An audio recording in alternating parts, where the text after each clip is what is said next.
Good morning, distinguished ladies and gentlemen. I have the singular privilege and honor to welcome all of you who are in the auditorium here at the I wanted to say Central Bank.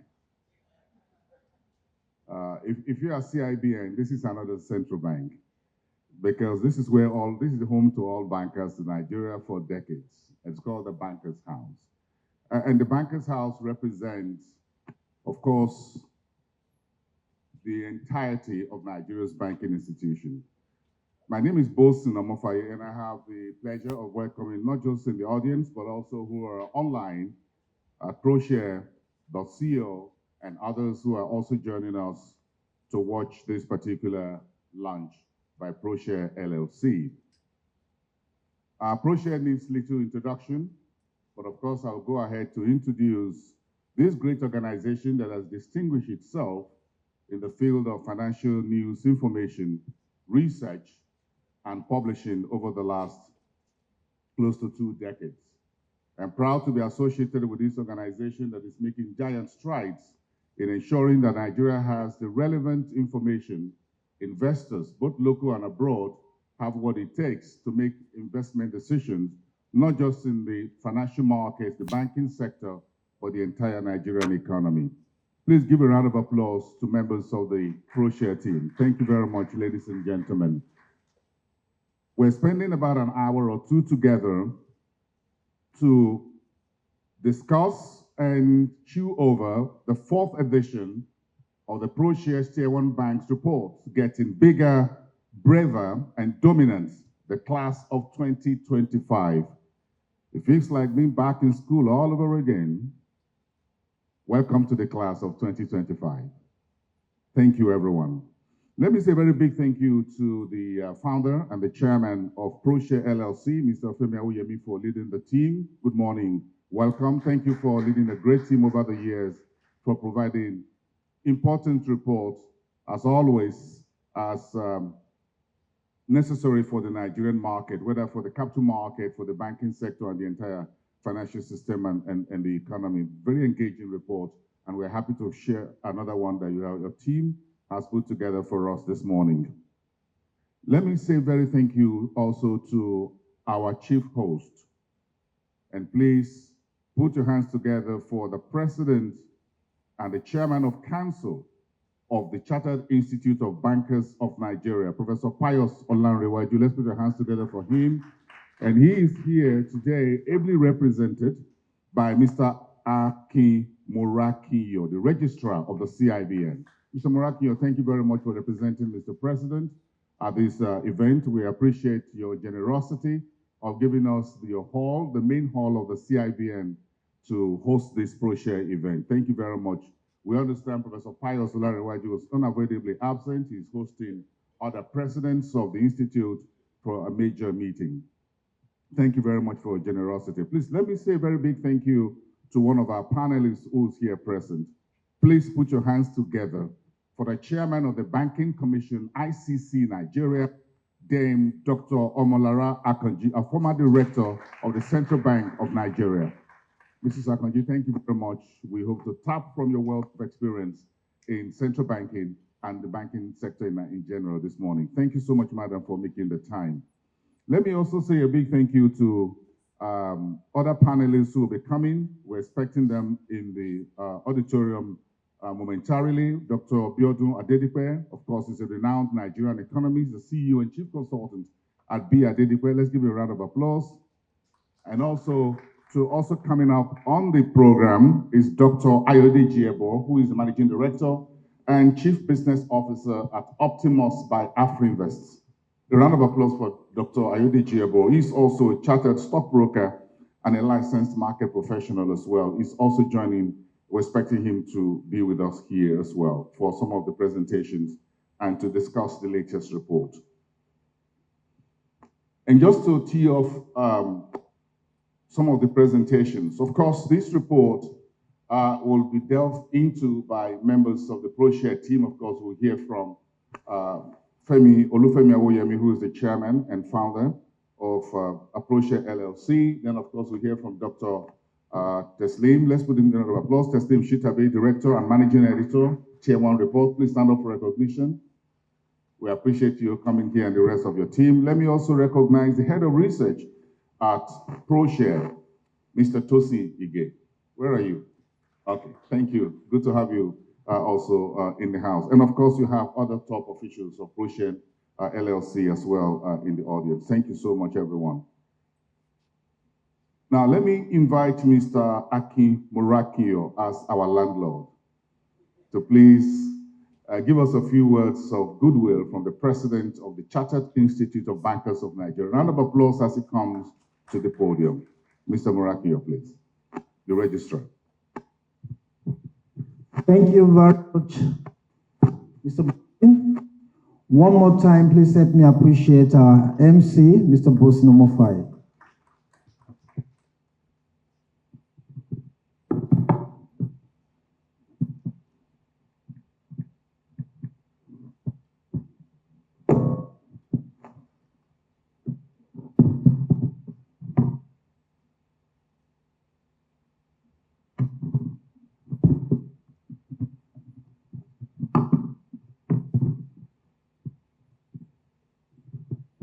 The founder of Proshare, our own revered fellow of the Chinese Bankers of Nigeria, Mr. Olufemi Awoyemi, FCIB, very distinguished and eminent personalities here gathered, both physically in the Bankers House and those joining us on the virtual platform, our esteemed panel of discussants, distinguished ladies and gentlemen.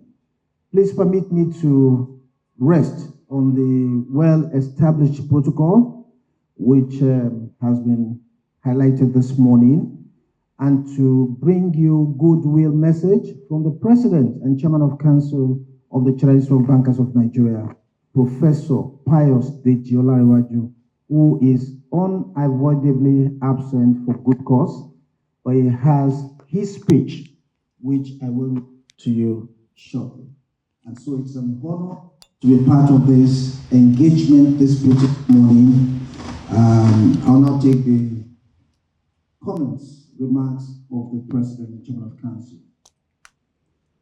I am delighted to join you today for the launch of Nigeria's Tier 1 Banks Report 2024, published by Proshare. The report themed Getting Bigger, Braver, and Dominant, the class of 2025, is particularly timely. I extend warm greetings and heartfelt congratulations to our own esteemed fellow, Mr. Olufemi Awoyemi, FCIB, founder and chairman of Proshare. Please, you can clap. And the entire team for this timely and strategic intervention. We are gathered here today at a critical junction in the evolution of Nigeria's financial services sector, one that demands critical thinking, bold and audacious actions, sound governance and vigilance, strategic alliances, and most importantly, resilient capital structures. The ongoing bank recapitalization initiative unveiled by the Governor of the Central Bank of Nigeria during the 2023 CIBN Annual Bankers Dinner is not merely a regulatory directive, but an imperative action for the Nigerian banking industry to redefine its future, strengthen its balance sheet, and enhance its impact and global competitiveness. As the umbrella professional body for banking and finance in Nigeria, the CIBN is committed to fostering an ecosystem that upholds ethics, professionalism, innovation, and capacity building. This endeavor that we are witnessing today aligns with my legacy agenda, particularly in leading an innovative financial system and accelerating the Institute's vision of a stronger, more inclusive, and globally respected banking industry. The theme of today's event rightly captures the spirit of transformation that is required. Getting bigger through strategic growth and consolidation, getting braver by embracing bold reforms and innovation, and becoming dominant through operational efficiency, strong governance, and regional expansion. The insights from this report and the robust panel discussion that we will witness will serve as valuable inputs for banks, regulators, policymakers, and investors as we collectively navigate the evolving dynamics of the capital adequacy, risk management, digital disruptions, and global interconnectedness. In the words of Jim Collins, the author of Good to Great, greatness is not a function of circumstance. Greatness is largely a matter of conscious choice and discipline. Today's gathering, and indeed this report, invites us all to make that conscious choice to elevate Nigerian banking industry from stability to true global significance. Distinguished audience, let me use this opportunity to commend Proshare for your consistent thought leadership and evidence-based reporting, which continues to enrich discourse and deepen stakeholders' engagement within our financial ecosystem. I thought Proshare deserves a warm round of applause. Once again, congratulations on the successful launch of this pivotal publication. May it spark the courage, clarity, and collaboration that our industry requires to thrive in the years ahead. Thank you, and God bless. Professor Pius Deji Olarewaju, the 23rd President and Chairman of Council of CIBN. I wish you all a happy deliberation. Thank you very much. Thank you. Please, a more round of applause for the President of the CIBN, represented by Mr. Aki Murakiyo. Thank you so much to the Registrar.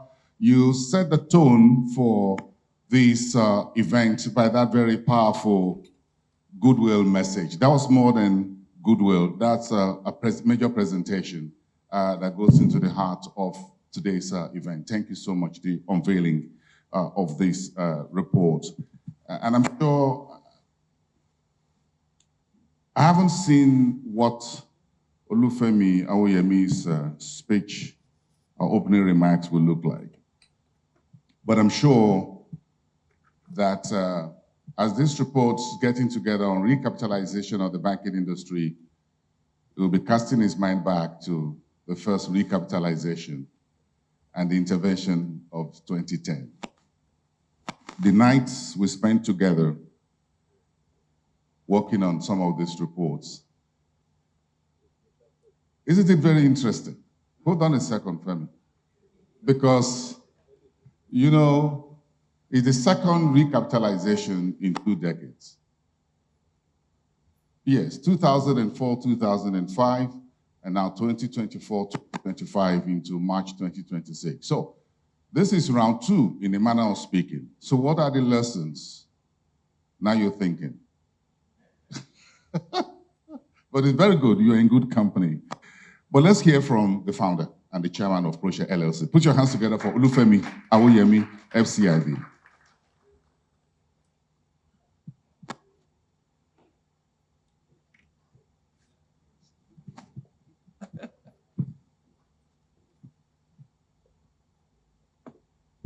Good morning.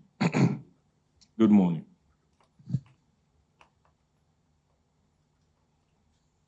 In 2021, when Proshare produced its first Tier 1 banking report, what had happened was that there was a simple question we needed to resolve. What is a Tier 1 bank? The answer was complex, to say the least, and it led to a review of the research originally done by Afrinvest Research. They had coined the term FUGAS, which meant Force Bank, UBA, GT Bank, Access Bank, and Zenith Bank. Indeed, during the inquiry we embarked upon, another set of questions emerged. Are Tier 1 banks a fixed set of lending institutions or a fixed number of players? These were the things that concerned us, and when we interrogated that report, we aimed to answer. By the time we finished, Force Bank had dropped out and Fidelity Bank had stepped in. This has happened for two reasons. The first is that Proshare researchers expanded the criteria for Tier 1 banks qualification by introducing new variables and a revised methodology, something which we would expand upon during the presentations. The second is that the research team decided that rather than a 10-year review of methodology, the revision of the methodology will occur every 5 decades. Why? Because the shelf life of activities and developments in Nigeria was now much more accelerated. A few key findings which the Director of Research and MD would elaborate upon are that: one, we are back to what we call the Fugazi Tier 1 banks again.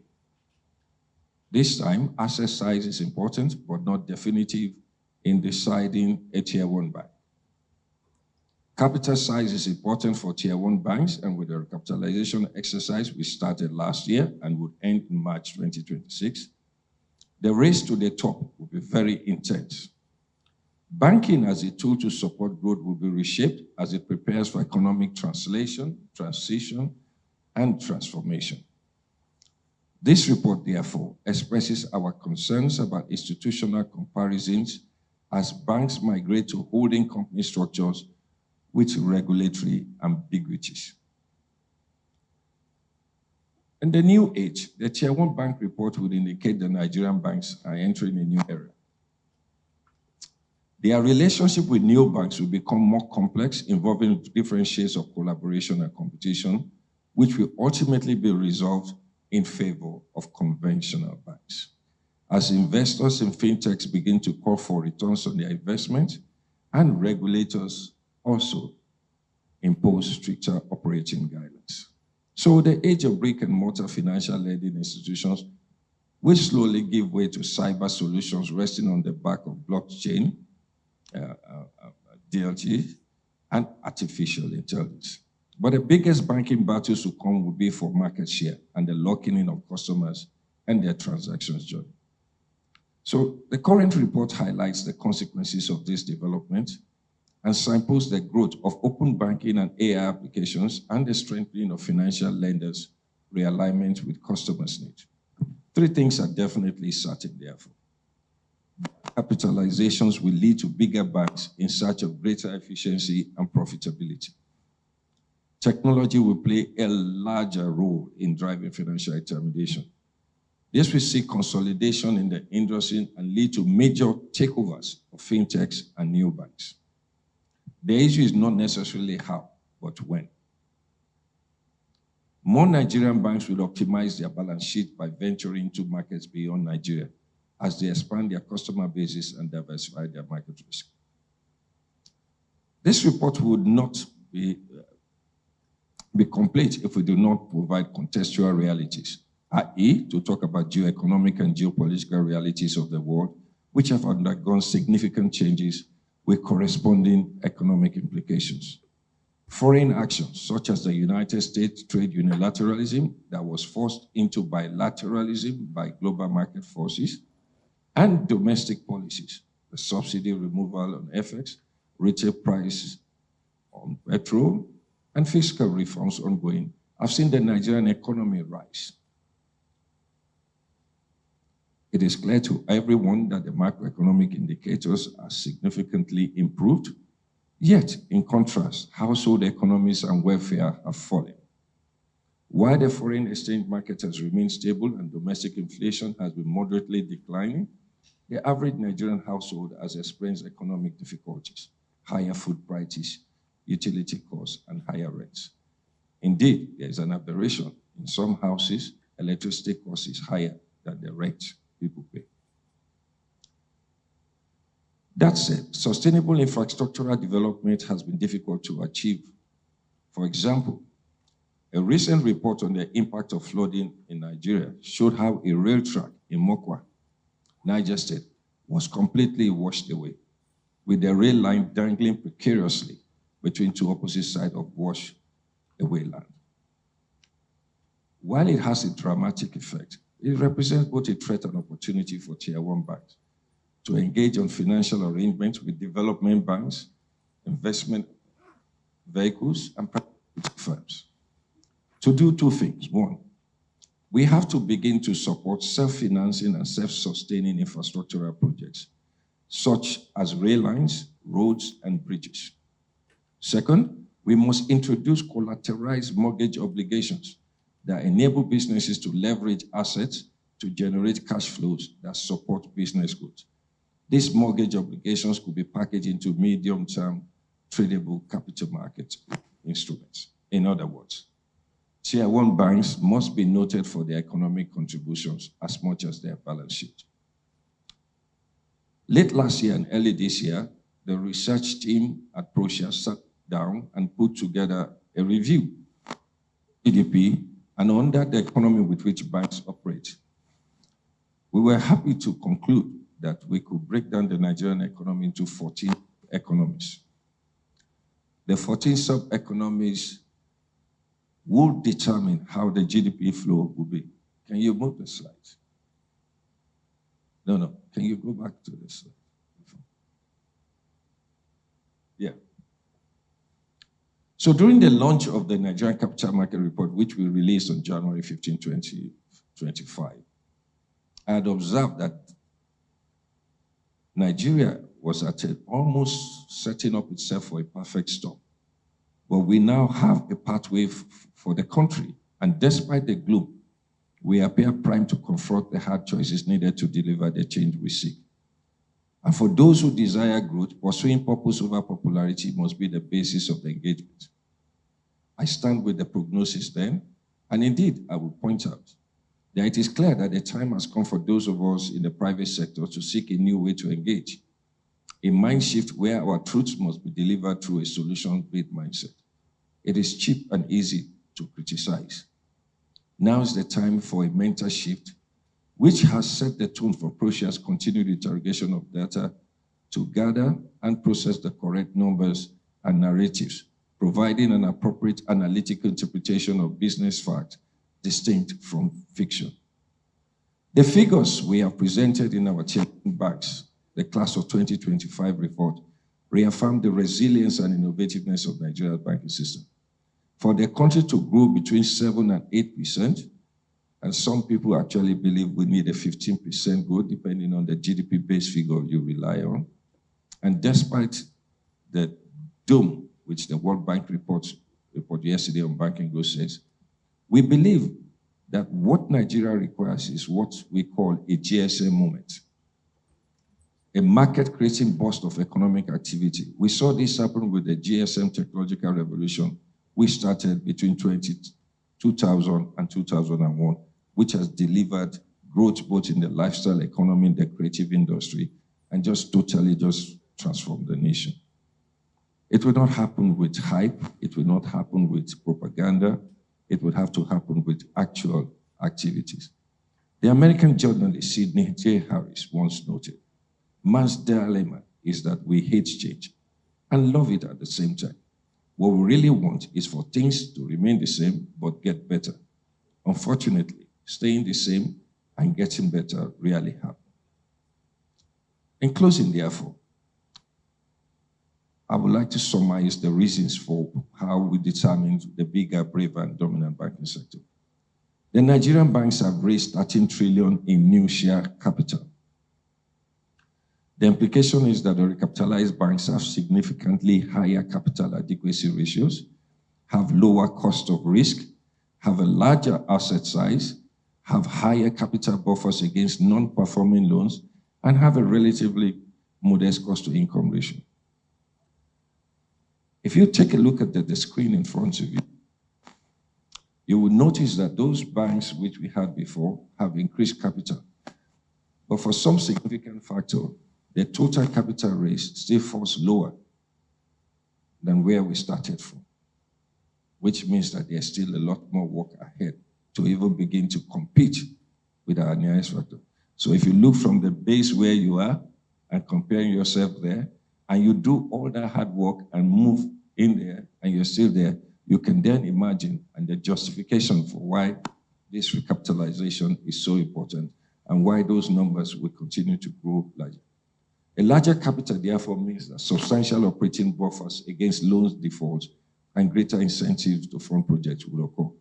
Ultimately, I anticipate that you don't have to take my word for it, but that the contributions of the esteemed panel of discussants and the question raised by our participants, both physically here and online, will provide the opportunity for a more in-depth, comprehensive conversation about building a stronger, more agile, flexible, and resilient banking system to support the economy. I wish us all a productive deliberation. Thank you. Thank you so much. Please give him an additional round of applause.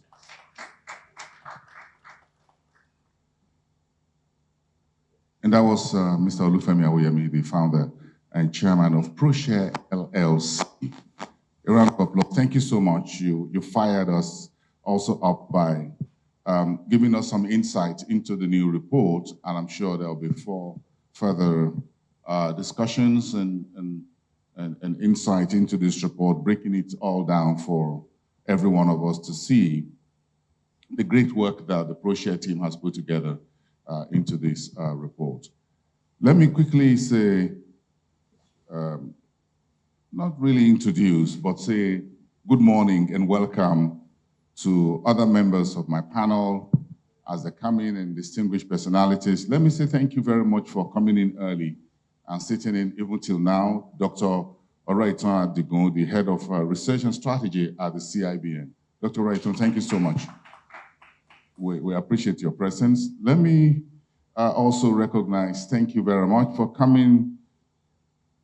Although I mentioned one or two names in absentia, Dr.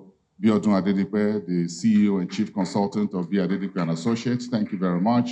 Dr. Ayodeji, Ebo, Managing Director and Chief Business Officer at Optimus by Afrinvest, a licensed market professional, an analyst, and everything else in between.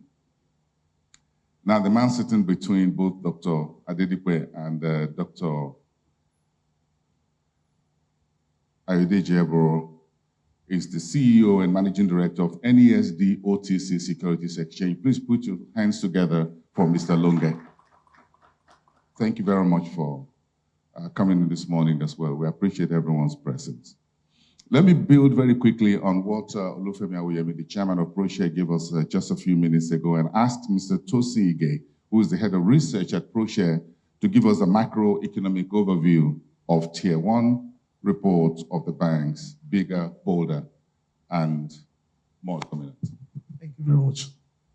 Good morning, everyone. Standing on existing protocol, I would like to take us through a brief review of the macroeconomic conditions within which the report is premised. And in that, we're basically looking at what has changed and the drivers of those changes. For us at Proshare, we believe that choices have consequences, and the choices we made some years ago is the outcome we have today. And so, the same way, the choices we are making now will determine 2030, which is the $1 trillion economy that the country is trying to project. But in doing my review, I will look at it in three headings. I'll look at the global and the African context, then look at the Nigerian economy, and concluded with the sectoral growth and reforms. For the first one, the global and the African review. Now, two concepts define the global economy, as Mr. Awoyemi has mentioned earlier: geopolitics and geoeconomics. Now, it has become a chessboard. The global economy has become a chess of, geopolitics and geoeconomy. And because of that, we've seen the level of uncertainty increase so significantly. Looking at the chart, you see that from the Trump 1.0 era, we've seen that increased volatility. And of course, in moving to the COVID period, through to the Russia-Ukraine war, and then the current tariff, what we are seeing, heightening the level of uncertainty. Now, but picking it one by one, the geopolitics. You will agree with me that the world has become fragmented into blocks. And of course, it has implications for supply chain, for energy, and for investment flow. But this geopolitics is actually driven by three factors that we listed there, which is the rising geopolitical rivalry. We all know what is going on between the US and China. We know Russia, Ukraine, and we can continue to go on and on of the rising geopolitics that we are seeing in the global economy. And another driver is the increased quest for national security. Everyone is going on the protectionist policy. And then that is fueling the geopolitics that we are seeing on the global economy. We've seen the rise of friendshoring, onshoring, and the rest of them. And lastly, the BRICS and others that who may be silent anyway have actually been looking for alternative to the dollar dominance. And so that continues to fuel that geopolitics. But looking at the second one, we see the geoeconomics. Now, this is basically driven by the US tariffs, as we mentioned, the retaliatory tariff, others. So we keep going back and forth. I think there was a new concept to develop, something around taco, which is Trump always chicken out. And because of that, which I've mentioned in the uncertainty that we've seen, there is so much that alliances has become fragile. So each economy, the era of multilateralism has broken down. And so what we see now is the unilateralism and the bilateralism. You have to engage on the country level because some world organizations, the likes of UN, WTO, are actually losing their relevance, permit me to say that. So for the African economy, moving on to the African economy, the same thing is happening for the African economy. We've seen Africa also being fragmented into blocks. Now, on one hand, there is the fact that there are some alliances that are shifting to the BRICS. On the other hand, there are those who are playing neutral because no one wants to get into their war. As I think it was Dele Faro to me that say, don't die in their war. So that's what we see many African countries pulling back and just watching what is happening on the global scene. But one thing can be sure, that there is a quest for Africa. Because of cheaper resources, we are seeing that quest for Africa and everyone is moving. But of course, as I said, there are implications that AfCFTA as it is was meant to become the unifying factor. And so because it's yet to take shape, we still see that fragmentation in Africa. The likes of AES are recently pulled out of ECOWAS. So let me move to the domestic scene. Now, on the domestic scene, I'll try as much as possible not to bore out with data, even though at Proshare we are very big on data, but I'll try not to bore us with that. Looking at the macroeconomic dashboard, I'll look at the three. Look at the GDP, the exchange rate, and the inflation. And when you look at, these are actually what happened in 2024. GDP increased, exchange rate depreciated significantly, and inflation also rose significantly. But when you put it into context of the current Q1, we've seen that the NBS has not released the GDP figure, but our own extrapolation suggests that we still see improvement in our GDP figures. And we know inflation has gone down, even though it is methodological, but we've also seen some level of moderation even with the current metrics. And of course, the exchange rate, seeing relative stability in the exchange rate. So which suggests that on the macro scene, we are relatively stable and growth, we are growing. But when you look at the micro analysis of it, pay attention to three. Pay attention to the food inflation, pay attention to the capital income, the electricity per unit, and of course, the minimum wage. Now, when you look at food inflation has increased. It increased in 2024, as I said. Per capita income is rather low, from 1,600 somewhere in 2023 to around 877 in US dollar this period. So when you look at minimum wage, truly minimum wage in Naira has increased, but when you dollarize that, you find out that an average worker has actually become worse off in dollar terms. So that's the reality for the micro segment of the Nigerian economy. But as I said, for the macro, there are improvements. And this chart tends to show that when you look at the orange slide there, which is the business confidence, businesses are confident of the economy because of the series of reform that has been launched. But when you look at the household confidence level, it is still in the negative territory, to show that all are feeling the brunt of the policies that are coming on board. I told someone that the policies are theoretically right. If they are to come to us at Proshare, those are the things we recommend. But yet, it's just the transition period. And so household may not be better off in the short term. So that's what we are having. And the PMI also shows that increase. Now, the exchange rate, as I said, for 2025, we've seen relative stability, but of course, it comes at the expense of the foreign reserve that is to the right. Now, our trade figure largely, move to slide up, move on. Our trade figures has also shown some optimism.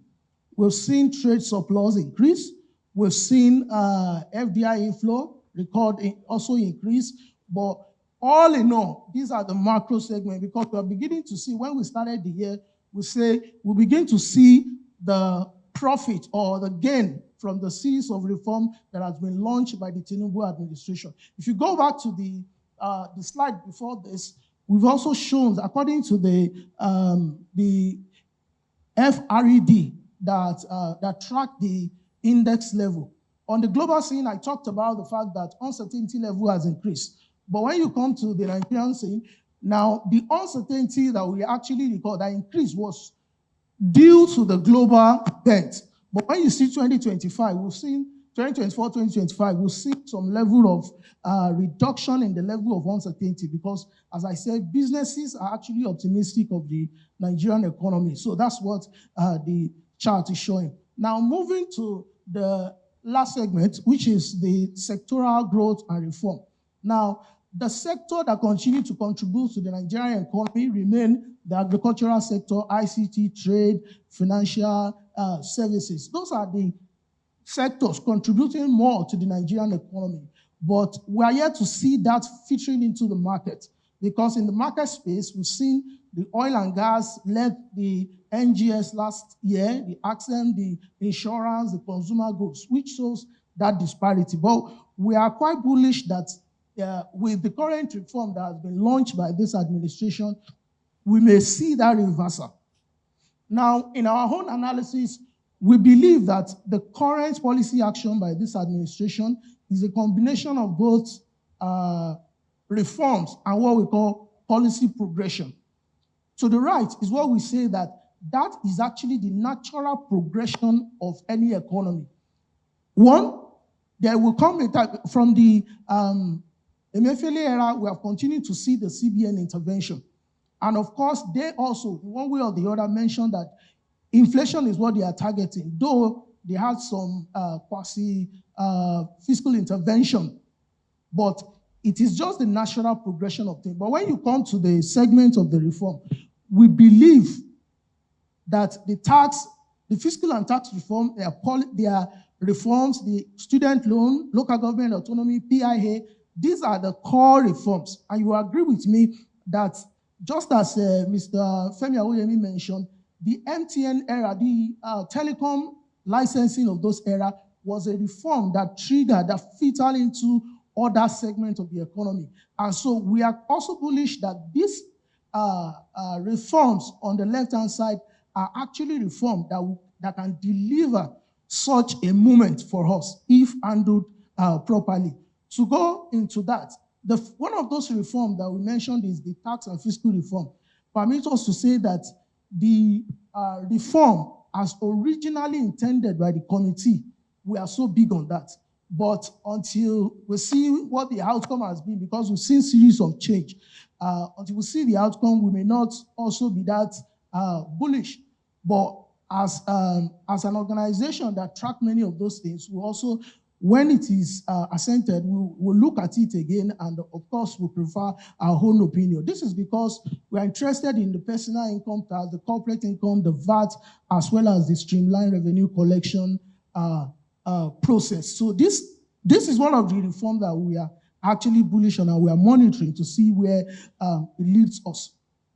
Now, going again into the next one, you see that from the right-hand side there, the reforms that were launched recently by the Tinubu administration, we've seen those things that, we've seen that inflection that they triggered in some of our macro data.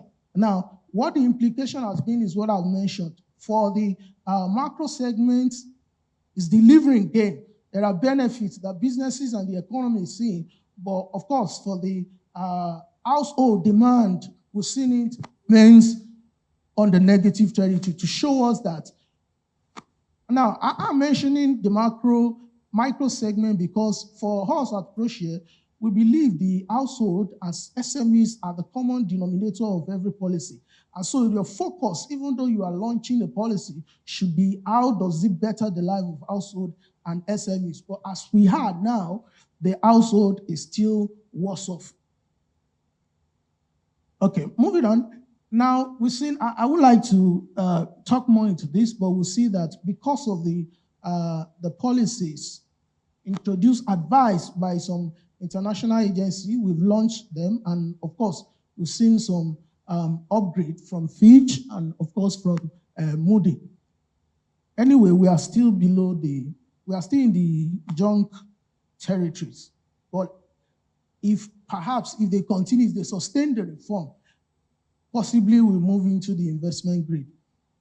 Now, this shows us our expectation in the reforms, as we have said. In the long run, we believe that we are better off. Now, you look at the legend, there is a decrease, but we are not seeing decrease in any of this reform, unless it is politicized. That's when it may not materialize, but we are quite bullish on all those reforms. And the next one is what the chairman has mentioned earlier.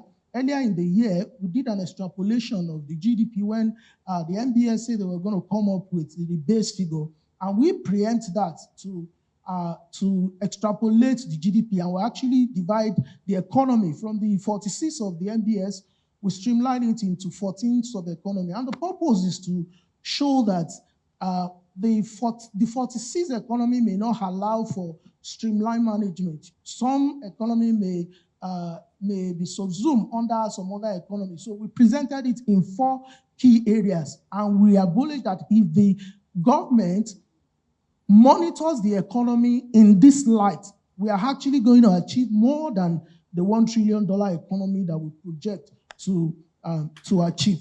Now, let me conclude by saying that from the global economy, it's all uncertainty. But in the domestic economy, it's reforms after reforms.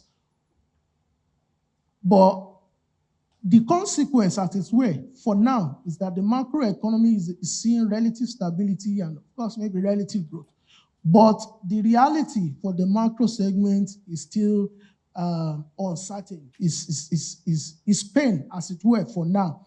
But we believe that if governments can actually consider some of our recommendations, for instance, the economy, rejigging the economy, and other instance is equity financing, because we have so much been in using debt to finance our system, which tend to crowd out to the private sector. We believe if the government look at equity financing, either you want to look at the public or the private equity, we may deliver the growth, or even more than the $1 trillion economy that we are projecting by 2030. Thank you very much.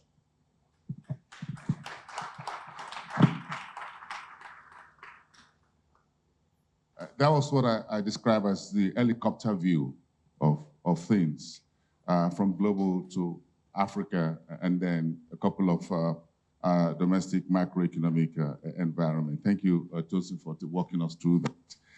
Now, if that was a helicopter view, now let's get what they call a bus ride into the Tier 1 Banks report itself. And just building on that momentum, presentation 2, let's put your hands together for Teslim Shitta-Bey, the director and managing editor at Proshare, who will speak to us on Tier 1 report findings.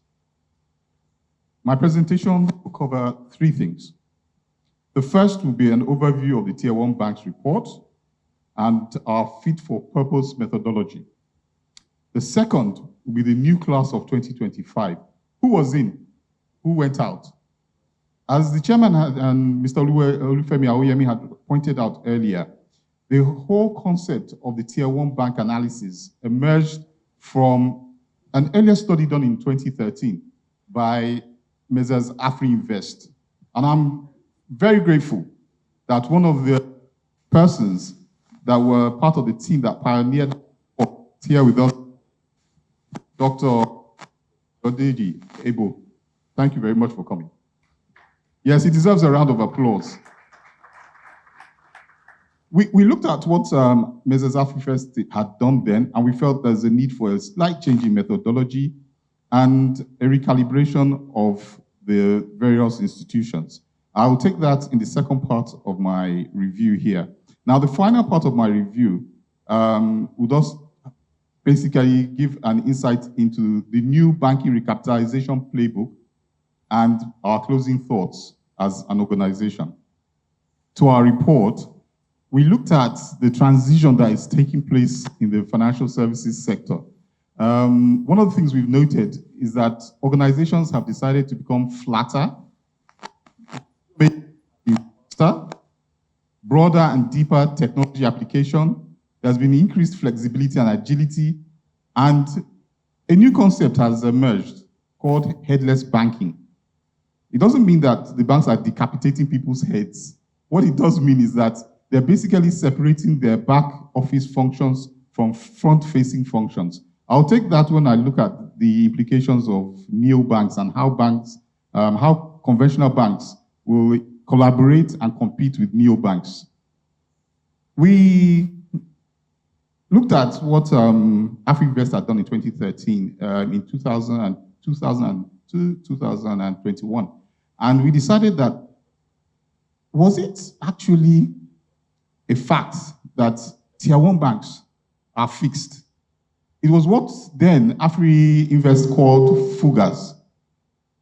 Fugas. You had First Bank, you had UBA, you had GT Bank, you had Access Bank, and then you had Zenith Bank. But why should these banks alone be Tier 1 banks? So we took a look at the numbers, which basically was heavily skewed towards their asset size. And we discovered that there might be a need for a readjustment in the evaluation process. And so we introduced a few more variables. In our first report in 2021, we brought in Fidelity Bank, and we took out First Bank. And that was based on the data available at the time. However, interestingly, we have gone back to the past. So the future and the past are almost the same now, because we've gone back to, in our current report, we've gone back to fugas. But our own fugas has an E, unlike that of Afrinvest. Our E brought in ETI. Now, ETI comes up with its own complexities, which I will discuss shortly. If we look here, the first edition we did in 2021, we looked at the capital adequacy of the banks, we looked at non-performing loans, we looked at the liquidity ratio, and then we introduced a governance metrics, diversity of the board. In 2022, we looked at almost the same ratios. However, when we came to assets, in 2021, we didn't include assets. We included assets in 2022. But in 2022, we broke the assets into 2 different considerations: asset growth and loan assets. If you also compare 2022 to 2021, you'll see that in the area of profitability, we introduced earnings growth and net interest margin. And in the course of this conversation, I will explain why that is very important. We also took measures of efficiency. and we looked at cost-to-income ratios. We looked at digital income, and we looked at e-banking. As all of us know, e-banking is a very major issue in the current environment. But how, as much as it has influenced the past, it's going to influence the future more intensely. And I'll explain that to you later. So we also looked at another governance metrics, which was the share of independent non-executive directors. The argument at the time was that the more independent directors you have in a banking institution, the more likely that the decisions of that bank will align with the interest of shareholders rather than the management of the bank alone. So we brought that in as a significant metrics. 2023, we decided that share capital, share premium, share capital adequacy, and virtually most of what we saw in 2022 were important. However, we did add another variable, board gender diversity. We asked ourselves the question, does it matter how many female you have on a board of a bank? Well, the answer will come out in the analysis. But we felt that it was important for us to understand whether gender was critical to the efficiency and effectiveness of banks. So we came up with what we decided to call the Proshare Bank Strength Index metrics, where we looked at two types of banks. We looked at the banks that were tier 1. Those were the top of the tree. And we looked at banks that were tier 2. Some of those tier 2 banks actually were aspiring towards tier 1. And it was just that they were knocked off in one or two metrics. That's why they didn't qualify as tier 1. However, going forward, we expect that many of them, and we'll show that, many of them will actually transmit into, and that's why we call it translation in the chairman's speech. We will translate into becoming tier 1 banks. And I'll show you why. Okay, so this is the big database, which I won't go into the details, but we can see that if you look at what has happened, we looked at capitalization of the banks. And that's on the left-hand side here. We can see that many of the banks have already started to get to their aspirational levels of share capital. This was as of 2024. 2025, they've done a lot better. Actually, one of the banks has gotten to 900 billion naira in share capital. But the argument here is we've seen ETI, he hasn't hit 350, he was at 353.51 billion naira. Access was at 594.90. First hold code, 251.34. Zenith, 614.65, and so on. So that was in terms of capitalization. But to qualify as tier 1, capitalization is not enough. We also took other things into consideration. So we looked at the CAR, that's the capital adequacy ratio. We looked at total assets of those institutions. We looked at the loan assets of those institutions. We looked at the asset growth. We looked at the non-performing loan, which we consider to be very crucial. The quality of your loan book is as important as the size of the loan book. So we took that into account. We looked at the cost of risk. How risky are the activities of the bank? So the cost of risk is there. Then we looked at earnings growth. At what pace are you growing your earnings? Which fundamentally affected the shareholder values. The faster the pace at which you grow your earnings, the better the shareholder value. We looked at net interest margins, and we did a ranking. And so we talked about the class of 2025. This, ladies and gentlemen, is the class of 2025. In tier 1, we have at the top ETI, we have Access Corp, we had First Holdco, we have Zenith, we have UBA, and we have GTCO.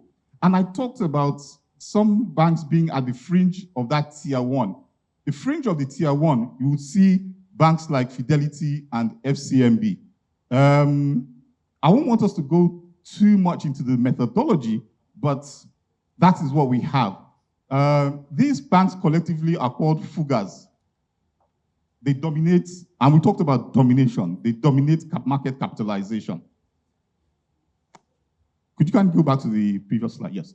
Now, we found out that the average tier 1 bank had 3 times the cumulative capital of tier 2 banks. We also found out that in terms of asset size, the average tier 1 bank was 6 times the size of an average tier 2 bank. And then we looked at the loan asset, the size of the loan assets of the bank. The average tier 1 bank is 6 times the size of the average tier 2 bank in terms of loan assets, the loans they've been granting. And we felt that that was fundamentally important because it does suggest that it's a really big leap to move from a tier 2 bank to a tier 1 bank. It means you need to grow your assets aggressively, you need to grow your loans and advances aggressively, and you have to improve your earnings. Is that possible? Yes. And I'll show you some of the things that some of the banks are going to do. No, could you still stay on that slide, please? Thank you. ETI was in the top spot. And one of the things you note here is that, is ETI a Nigerian bank? For us, that was an important consideration. In the past, we have all ignored it, whether a bank was anchored in Nigeria or whether it was anchored or carried a flag elsewhere. In this report, we mentioned the fact that it's tricky to compare banks nowadays, especially because of the holdco nature of those banks. ETI came up tops, but there was a challenge. And the challenge basically was the fact that ETI currently can stay at 353 billion naira as share capital, but its subsidiary is at 201 billion. Okay, so yes, it has market capitalization that is large, but in terms of the operating entity in Nigeria, it's much lower than that international entity. Creates a bit of a problem. And where is that problem? The problem is the fact that I'm comparing with, for instance, a first holdco that will perhaps surpass the 500 billion naira. But ETI can stay at 353. Can stay there because it's outside the country, right? Its headquarters is outside the country. So all it needs to do is to ensure that the subsidiary meets that minimum requirement of 200 billion naira. And once that is done, it's fine. But that doesn't mean that it's not part of the group and it cannot leverage the group to continue its transactions. So comparability is becoming increasingly complex when you have holding banks. And that's a major aspect of the report that we highlighted. Could you go to the next slide, please? Right, so as I had said earlier, in 2024, based on the results that we analyzed, these banks are considered to be tier 2 banks. These banks, well, these banks here are tier 1 banks, most of them. But we expect to see a migration from 2024, by 2025 year end, we expect to see these banks move up to tier 1. Have you noticed something? These 2 banks are indigenous Nigerian banks. But what would we say about this bank? Stanbic IBTC. Yeah, it's a bit tricky. And that's the decreasing complexity that the reports that Messrs. Afrinvest and Proshare have worked on over the years. We begin to see those shifts in dynamics of banks and the classifications and the import of that classification. So, but for the purpose of this report, what we have said is that, yes, we have the FUGAs as tier 1 banks. Quite honestly, that's quite correct. However, this migration is going to lead to a shift. And that shift will see Fidelity Bank, FCMB, quite easy to calculate because all of these 2 banks have to meet that minimum requirement of, they're going to meet, if they decide to be tier 1, they're going to have to meet 500 billion naira. They're going to have to, and Fidelity actually has made that. So they have currently made that. FCMB is heading towards that. But when it comes to Stanbic IBTC, it comes back to the same thing that we saw when we talked about ETI. Precisely how much do they need to raise? Could we just do 200 billion for the local Nigerian Stanbic IBTC? I mean, that will, even in fact, as it is, they have more than that. So yeah, that's okay. They're operating in Nigeria. But the group will be, you can leverage the group to be doing transactions cross-border. So the cross-border issues become a point where we'll have to do some deep analysis. Can we go to the next slide, please? Right. So in this particular report, we decided that it was not just enough for us to look at listed banks. Let's take a look at banks that are not listed. Banks that are not listed, the assumption is that, look, these banks are small banks, not particularly too important, but that is not the case. When you see what we have here, first and foremost, because of the capitalization requirements, all these so-called unlisted banks must meet minimum capital requirements. And that is 200 billion naira if you want to do national, if you want to take a national license, 500 billion naira if you want an international license. I'm aware that some of the unlisted banks are thinking international, and they're making extreme efforts to raise the capital to 500 billion. But many of them already have gotten to 200 billion. So it now becomes an issue of, is it important to be listed in the market? Now that's something we answered. That's something we answered in the report. So I'm going to tell people to read the report if they want to get the answer there. But the important thing is that we can see the comparative analysis of banks that are not listed with those that are listed. So these are the listed banks. Here, no, this is not listed. This is not, yeah, well, Globus is not listed. Premium Trust is not listed. Optimum is not listed. Polaris is also not listed, right? So this is their positions currently.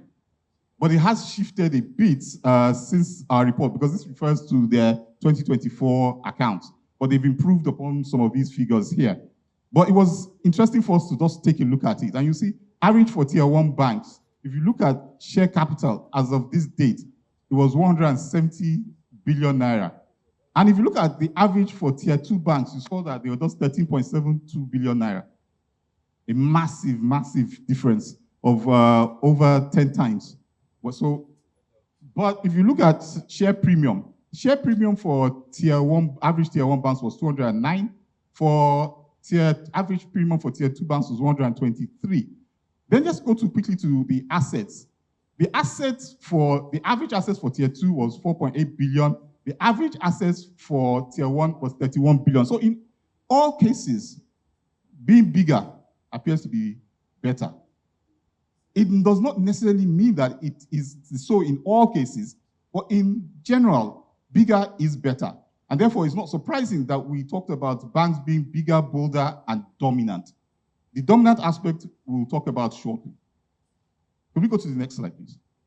Right. Now, here we describe the ecosystem of the Nigerian banking sector. And this is where I said I will talk about neobanks. The financial sector in Nigeria has become increasingly sophisticated. We might not have done all things right, but when it comes to finance, I think Nigeria's banking sector and financial sector in general is one of the most sophisticated on the planet. And I think Nigeria deserves a round of applause there, please. Yeah, our financial sector is one of the best globally. And the evolution of that sector is interesting. Currently, we have 27 commercial banks, we have 6 merchant banks, 6 development banks, microfinance banks, non-interest banks. Yeah, that's a place where Nigeria is also growing, the non-interest banks, non-interest window banks, and then we have mobile industry banks, we have primary mortgage banks, and payment service banks, PSBs. Now, what direction is the financial services system likely to head towards, given the current ecosystem? One of the things that is going to be dominant, and I think Mr. Olufemi Awoyemi mentioned it in his speech, is that big banks are going to swallow smaller banks up for breakfast. That's Proshare's position. We believe that big banks will not only swallow smaller banks, big banks will swallow neobanks. The fintechs have done brilliantly. They've improved penetration, financial penetration. They've done that well. They've gotten to that point. But there's a caveat. So far, they've been depending on venture capital funding. At a point in time, the venture capitalist will ask for returns on his investment. None of them, to the best of my knowledge, or to the best of our knowledge as Proshare, has turned a profit. None of them has turned a profit. So it's a situation where we expect going down the line that investors will ask for profit. Also, another issue is that as they get bigger, there's a need for greater compliance with regulatory requirements. And I think Mr. Olufemi Awoyemi mentioned that. Now, with the greater need for compliance, it's going to be tougher to make the kind of revenues that they've been making. And if that is the case, you have two options. Either you go out of business or you sell your business. We believe that many of them will not go out of business, so that's not a problem, but they will definitely hand over those businesses at a good rate to the original investors. They will hand them over to the banks. And we are seeing a larger collaboration between banks now, and that's conventional banks and the neobanks or fintechs. So this ecosystem more or less gives us the idea of how the financial services sector in Nigeria will play out. Now, the recapitalization playbook,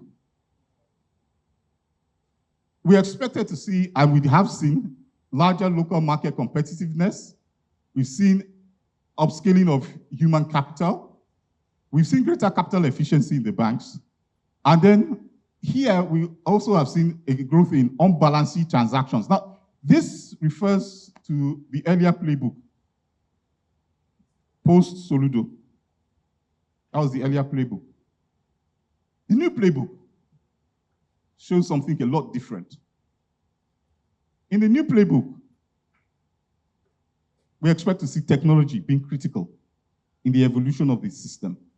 Less human-to-human interaction. With the advance of blockchain technology, like the Chairman, Mr. Olufemi Awoyemi, had said correctly, blockchain technology, artificial intelligence, all those technologies will come to play in the new banking playbook. Human capital will have equally significant importance. Will there be an elimination of capital? Yes. But human capital of a particular type. So it is the type of human capital that will be critical in the new playbook. I perhaps may not need a front desk officer, all these other kinds of things. That's why we talk about headless banking. So we're not looking at all those normal back office transactions. I can give you a P&L of a bank almost instantaneous. I can give you day to day. Because the system itself, based on artificial intelligence, as long as the algorithms are properly structured, it will give me everything I want. So I know what position I have daily. So I don't need a human being to start giving me reconciliation of day end and all those things that we used to sweat over. So there, in those basic back office functions, maybe there will be a loss of job. But it's not a total loss because you need certain categories of employees now. Marketing can't be done by an AI. I mean, they can push some things online, but we are still essentially, for now, a human society. So human-to-human conversations are important. And if I wanted to, for instance, give a loan, I perhaps want to explain to somebody the nature of my business. So somebody has to have the knowledge of that business and the kind of loans that I can give for that business. So people in that credit function may also still play very critical roles. Corporate governance. So could you go back quickly? So I can also, corporate governance will also become increasingly important. Let's put it this way very quickly. One of the reasons why we had challenges in the first Soludo need for reconsolidation was basically here. This was where the key problem was. Corporate governance. This will improve significantly. Financial leveraging. One of the things that we have done badly in the financial services system is leveraging.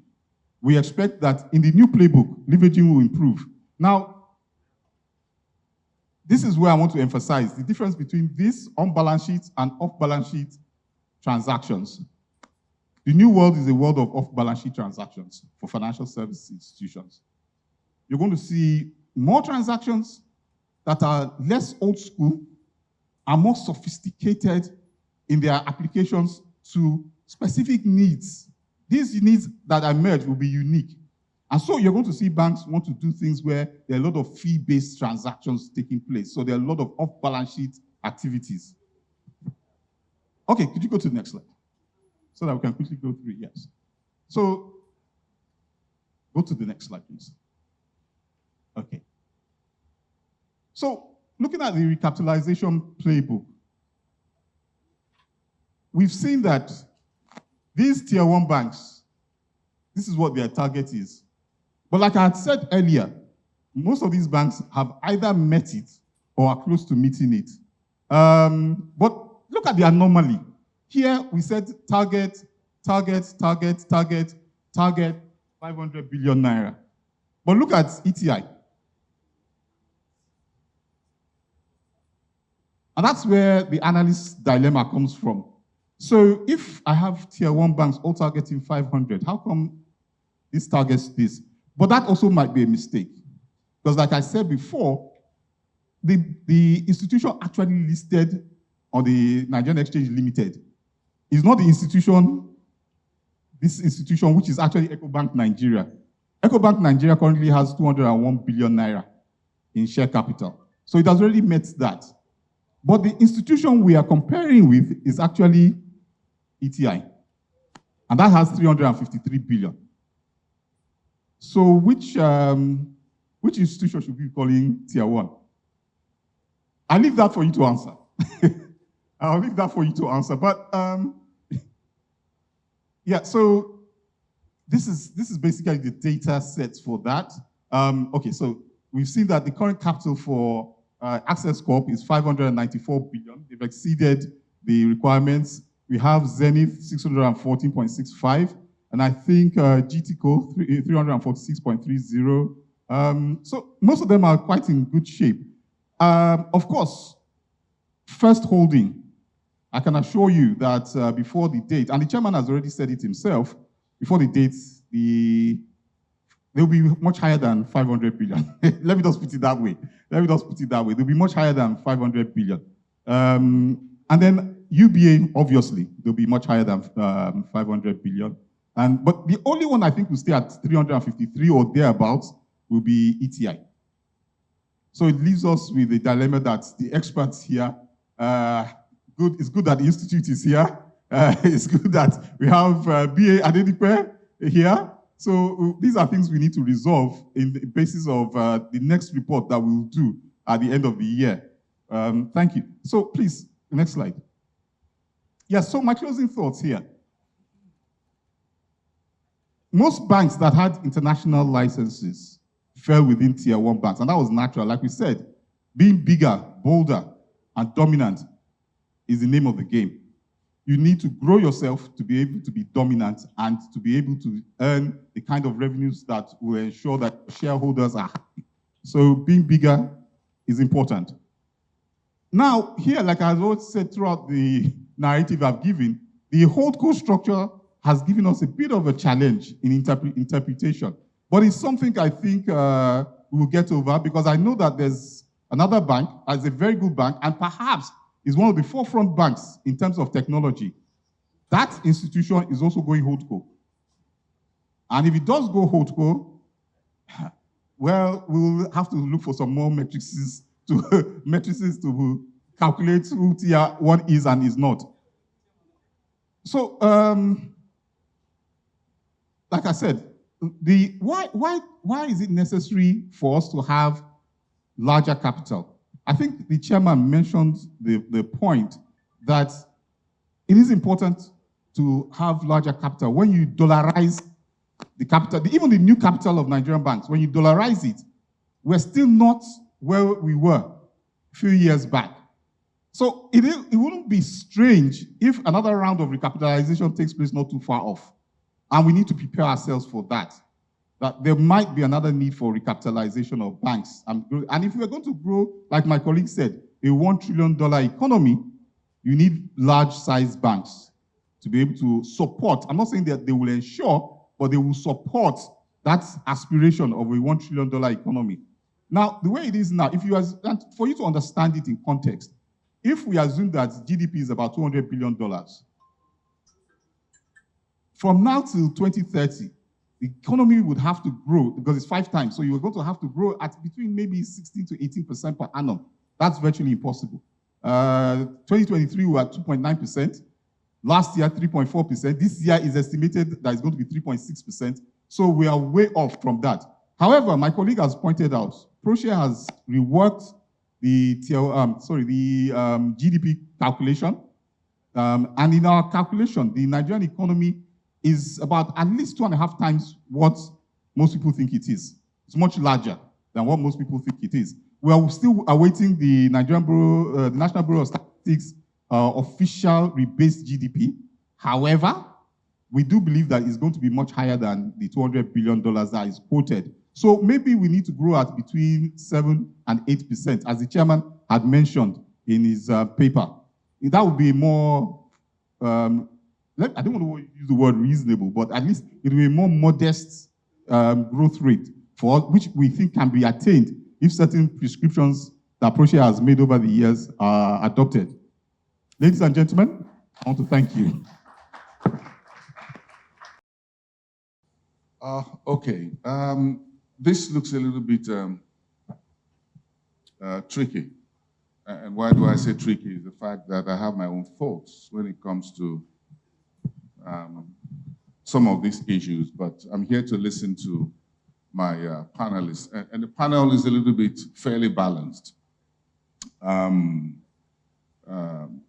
From the macro, the central banking, and of course from investment and markets perspective, looking at the new report of getting bigger, braver, and dominant.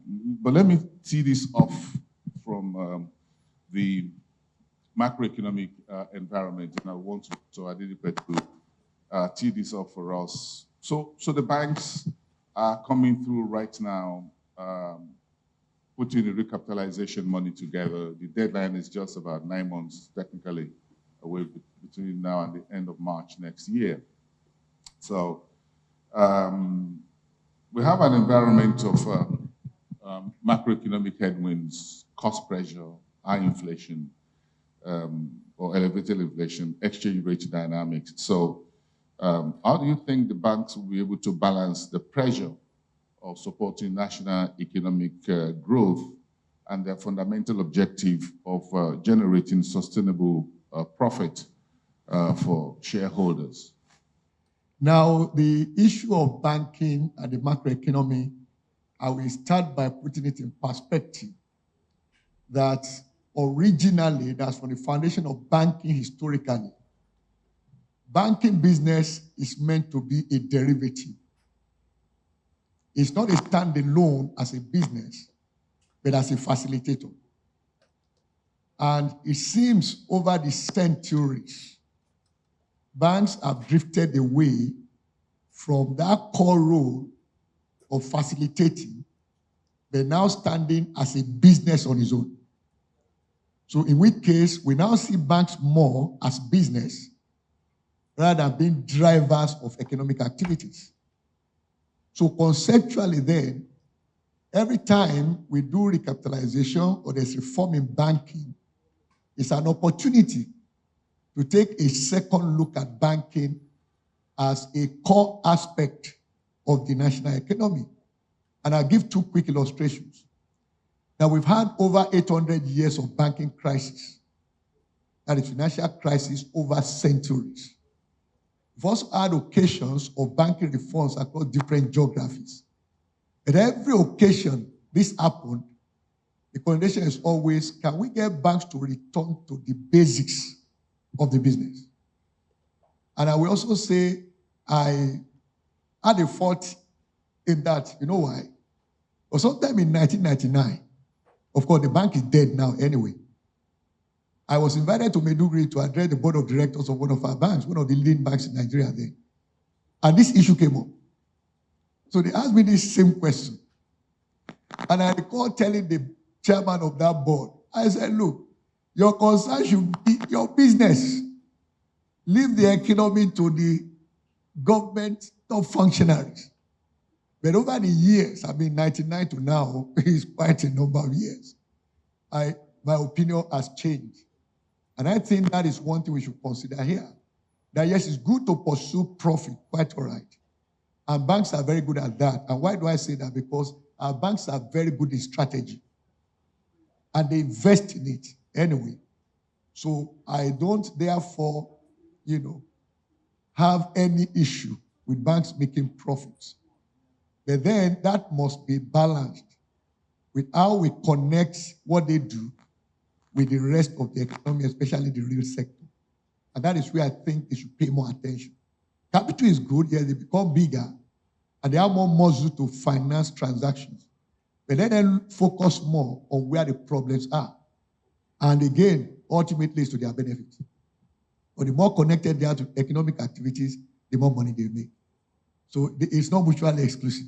That's my final answer. All right, Dr. Adigun, when it comes to this particular issue of balancing national economic development and deploying this very huge capital vis-a-vis remaining profit and returning decent and mouth-watering returns to shareholders. What's your take on that? Give me your opening thoughts. Well, thank you very much. And let me also say a very big thank you to Proshare for this opportunity. We so much appreciate for this program that is coming up at this particular point in time. Well, from the name commercial, banks, they are established to make money. So from shareholders' point of view, from the owner's point of view, they must make money. But the type of money you make is what is essential.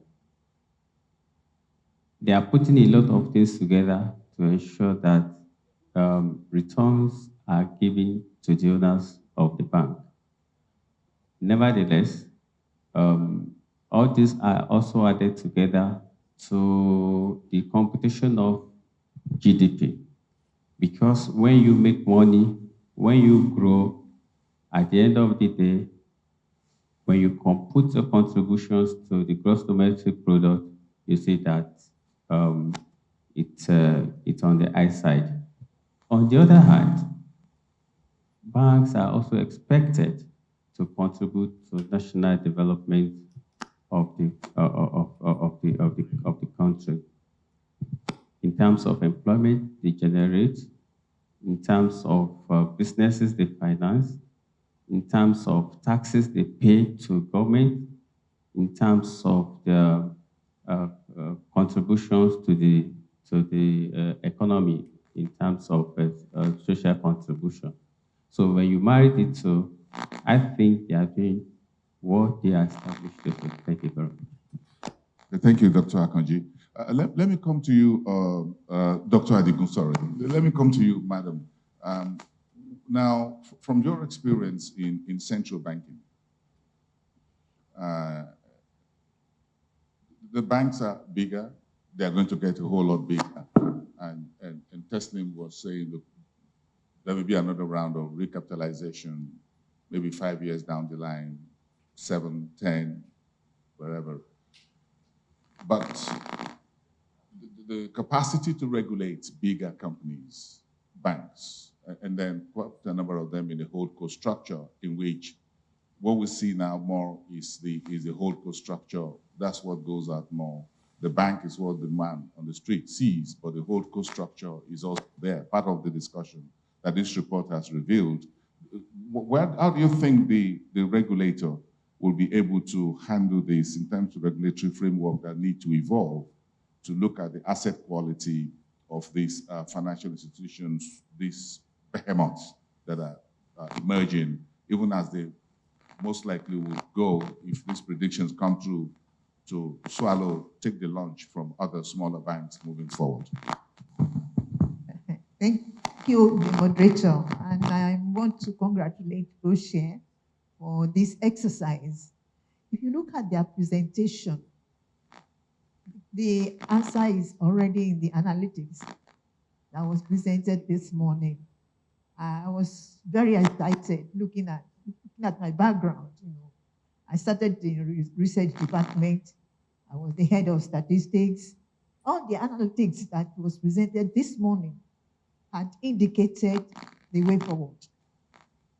What we will see in the next 10 years in the banking sector, digitalization will separate the whole core activity. But my concern is whether central bank, as we know it of today, is going to be at speed with what is going on in the market. Because if central bank is not at speed with what is going on in the market, there'll be a lot of distortion. You will see banks declaring, the frugal banks, they are declaring both interest income and non-interest income. So you cannot really, separate it in terms of regulatory issue.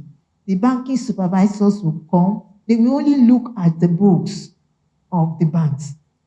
The whole income is also, diluted. It's already in the bigger purse of the bank. So it's going to be a serious problem for regulator. The regulation that will come in this recapitalization or capitalization will be different from what happened in the first capitalization. Because the banks are very smart now, smarter than before. So most of their income, 1 trillion naira profit that they are declaring, is not wholly from banking activities. And how do you dissect that? How do you separate that? So I think central bank should begin to train their staff to be able to be more forward-looking in businesses, in the economy, because we have other financial departments, what they call OFID. Those ones can be engaged or trained to be able to look at the other aspects of holdco, so that the balance sheet of the holdco will be separated from banking, as it were. That is my dimension. Digitalization can help us to do that, and also the revenue growth in that bank has to be dissected. In addition, is their product, the product they are trading with. For example, GT, in their holdco, they have food, Yes. exactly, Yes. and they have textile. Yes. So those kind of things those products had to be separated. And they are banking those activities. It has to have a different line item. Oh, good. Thank you so much, Doctor. Let's give Dr. Akanji a round of applause. Let me take that straight quickly to Ayodeji. One of the things that Proshare LLC has suggested is that, look, yes, the Central Bank of Nigeria is good, as it were, but then do we need to go the UK model in terms of separating, having a financial services conduct authority, perhaps a little bit like South Africa, and begin to break things down a little bit to achieve what Dr. Akanji has suggested, that of a bigger bank, not just by bank by name, but a financial services supermarket.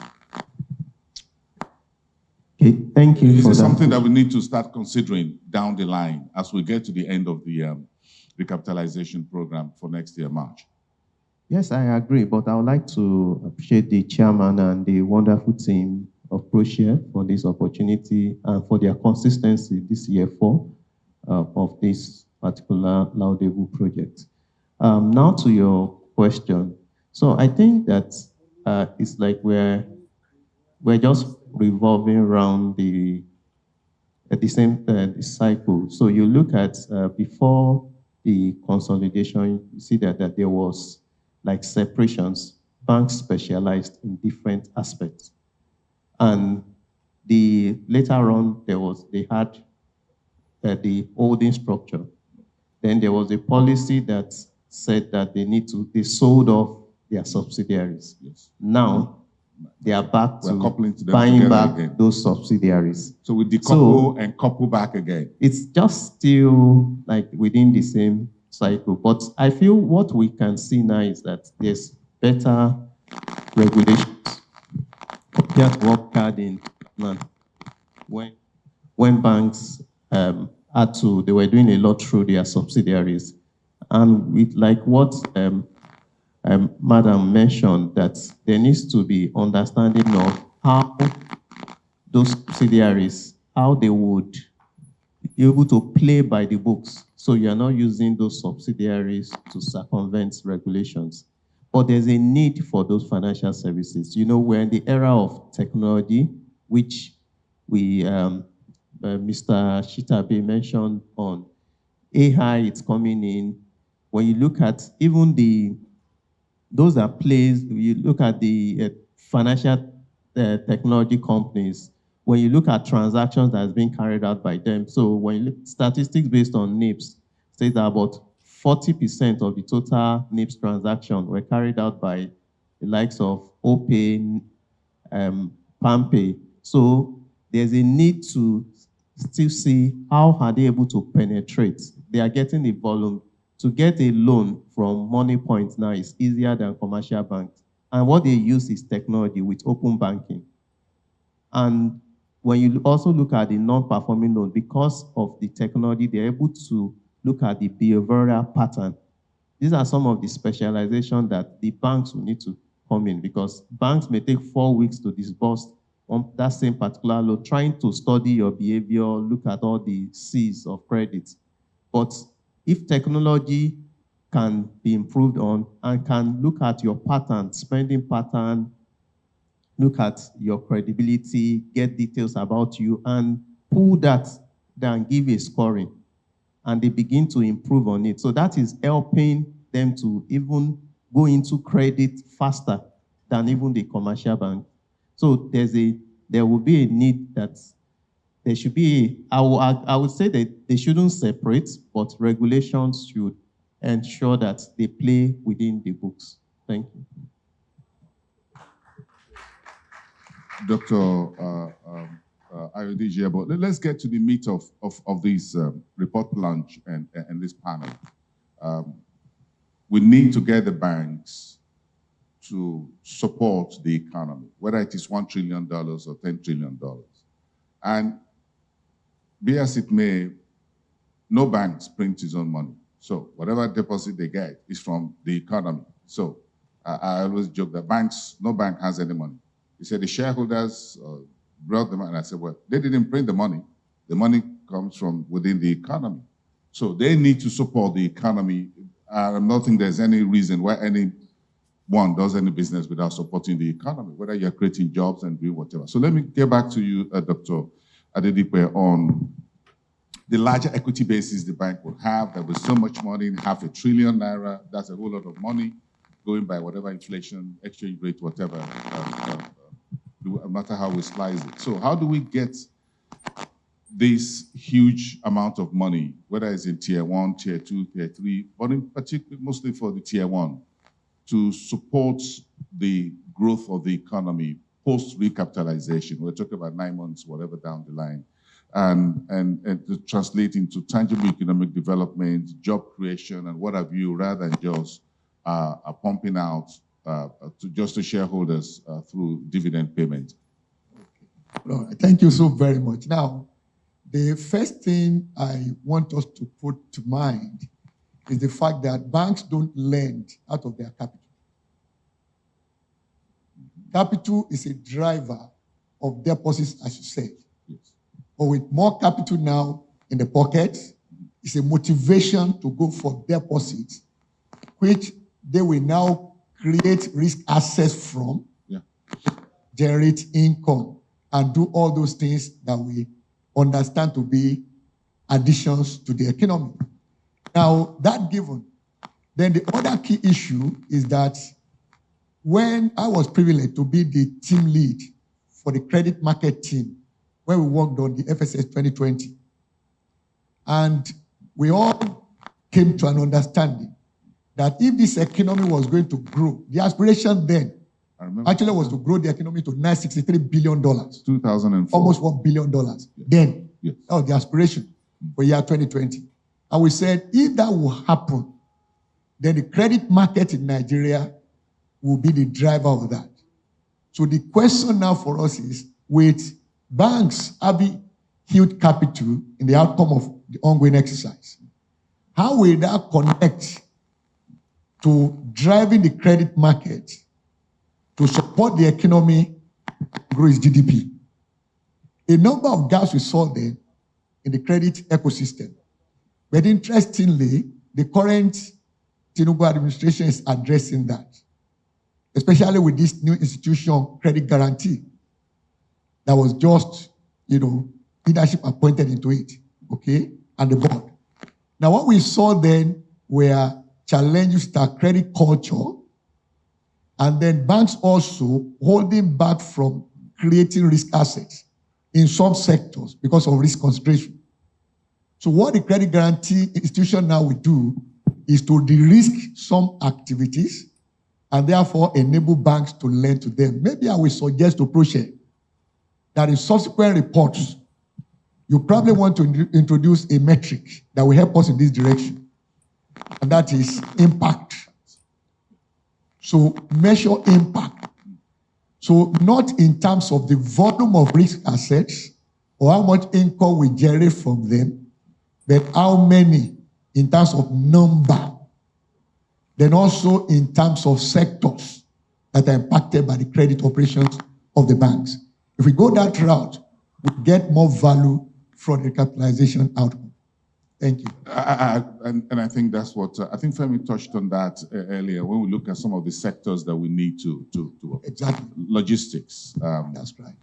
Whether it is blue, green, creative sector. That's those right. 14 sectors that were highlighted, I guess that must be, those 14 sectors that we need the banks to intervene and very strongly as well. Yeah. Let me ask let me allow Dr. Akanji to speak to that very quickly. I think we need to, dissect those sectors very, succinctly.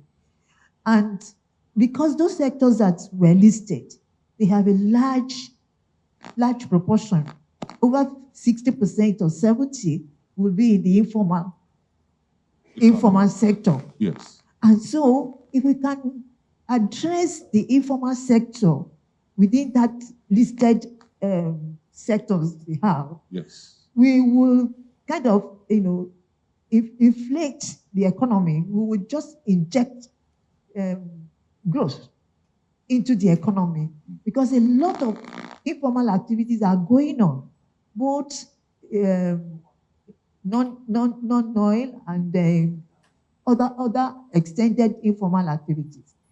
And it is not that the informal activities are not integrated into banking. Let me give an example. If a plumber comes to your house and he does plumbing work for you, an informal plumber, he has no shop or whatever. yes, He gets his money from the bank, doesn't he? yes, it does. So his money is part of liquidity in the banking sector. But he is not counted. He cannot get credit from the bank, but he saves into the bank.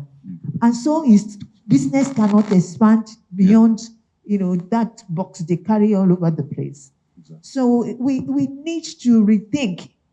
I think my brother mentioned behavioral. That's what we call behavioral economics. In the behavioral economics, that was what we were taught in the early 1990s by De La Rue for them to be able to print our currency. They want to see the behavior of the economy. How much coins should they print? How much notes should they print? And what is the salary structure of the private formal and non-private informal? It was in that equation to print currency.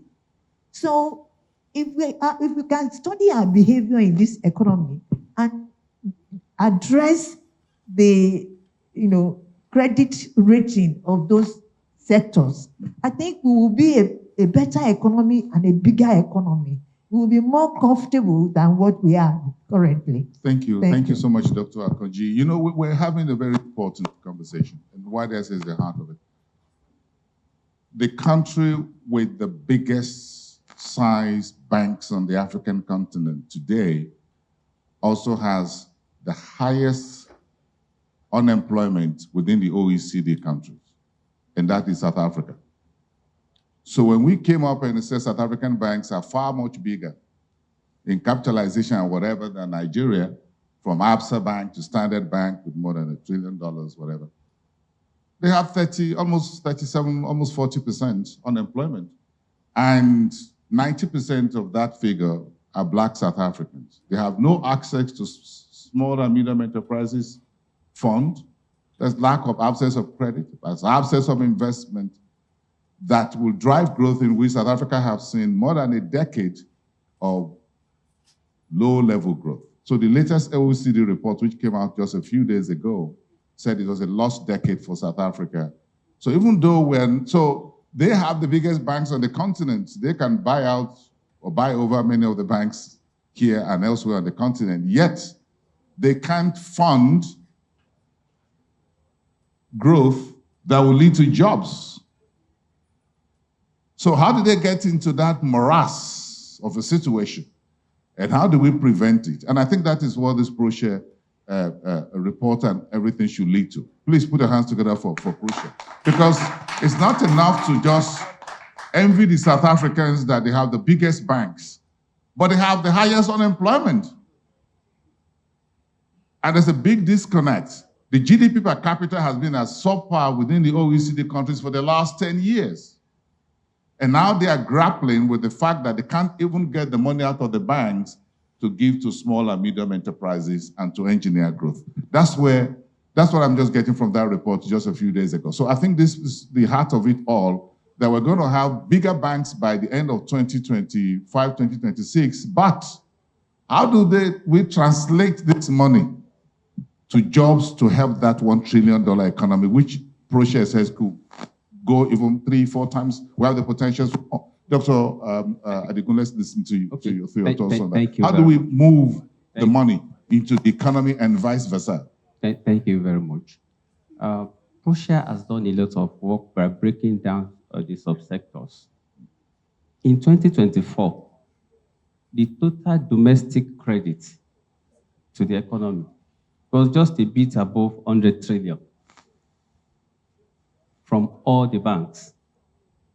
In 2024, and even currently 2025, the current MPR is 27.5, with a symmetric corridor at plus 500 and minus 100. If you look at all those sectors that are listed in Proshare's report, there are a number of them that need money to move, to grow. But how many of them can borrow at over 30% and still generate returns that would give them their capital and a little bit interest on what they have done about? So in essence, I'm saying that the central bank also needs to look at that. If we really want the banks to, if we really want to encourage people to borrow and, move the economy forward. So before now, or even up to now, CBN is using monetary policy to target inflation. And okay, but thank God, due to rebasing, the inflation has come down to something. But since the inflation has come down, and we still want to move the economy forward, there are a number of things that CBN needs to look at, particularly with monetary policy outcomes. If this is done, some of those who are interested in borrowing from banks to move their business forward will be able to do that. Thank you. All right, thank you so much. Dr. Ayodeji, where do you see investment opportunities, compelling investment opportunities in the years to come, post-recapitalization, maybe for tier 1 banks, and we're talking about them basically at this event, to support this economic growth drive that we need? Where do you see that as an investment banker?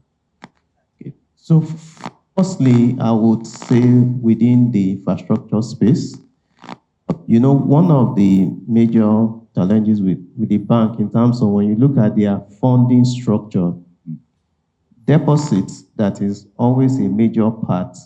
When you look at we do a maturity analysis, almost like 60, 70% would always like mature within 90, 180 days. So it limits the ability to fund long-term transactions that are able to operate now. Raising equity, which is more long-term, it also gives them the capacity to participate in more long-term transactions. And like we were speaking for the SMEs, because of the structural issues, that infrastructure, we need to deliver infrastructure to them to be able to bring down the cost of their services and production. So, and the more they are also able to bring that down, there's a way it also dovetails into performing loans, because if businesses are able to do well and their margins are also robust, they will also be able to pay back. So there's a need to participate within the infrastructure space. Secondly, agric.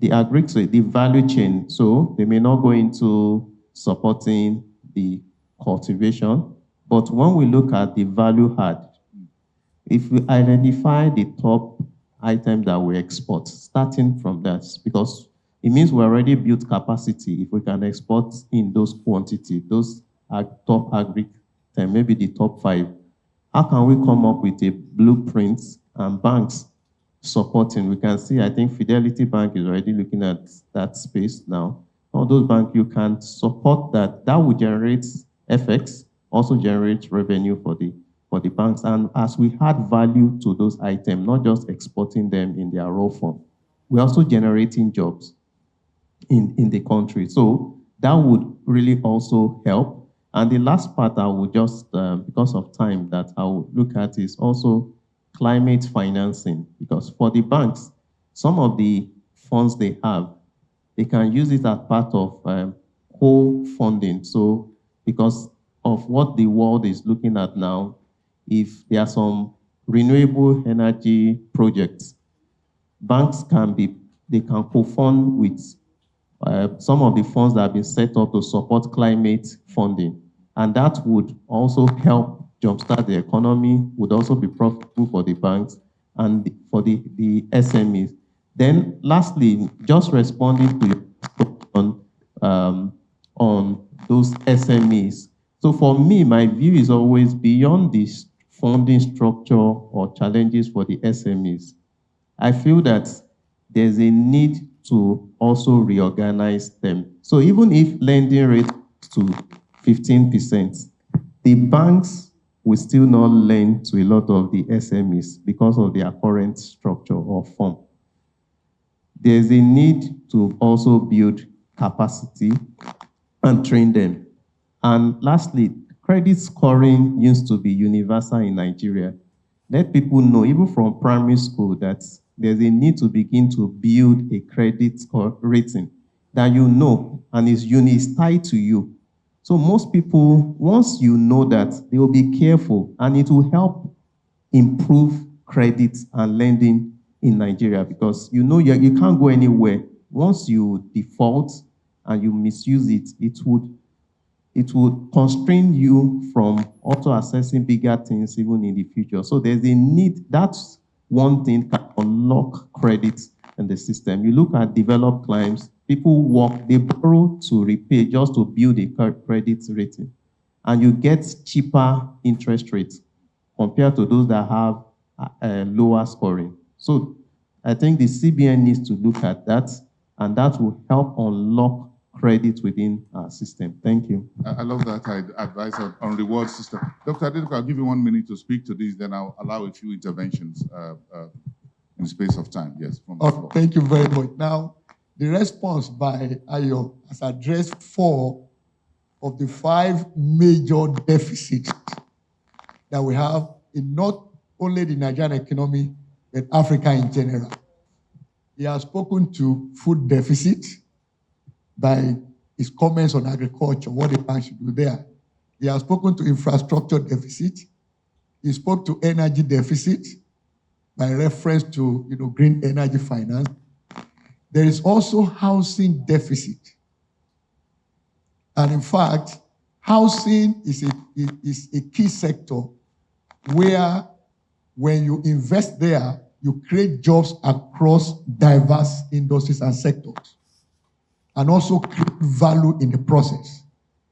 And of course, this time around, I'm suggesting strongly that we interrogate affordable housing. Very, very key. Now, if our banks will look in that direction as also opportunity for investment, we can get a lot of value, not only in the delivery of the houses, but also structuring instruments and products that can link developers. Of course, they are the financiers. Then there will be the underwriters as well. And of course, government plays its own role within that space. So I want to recommend that we look at that as well. So that deals with, those key deficits that we have in the economy. If we focus on them, banking will grow, they make more money, but the economy will also grow. All right, thank you so much. Let me just take a few interventions from the floor. My panelists, I beg of you, due to time constraints. And then if there are direct questions or observations, we'll take them just about a minute per person. Mr. Lungedi, CEO at NESD OTC. I'm thinking, where is the solution? So these nice things that we speak about SMEs all the time, I don't think we understand what SMEs are. So the banks are flying at 30,000 feet and the SMEs on the ground, and they are never going to connect. I have these thoughts constantly in the work that I do as to how are we going to bridge this gap of the liquid surplus organizations and the idea surplus organizations.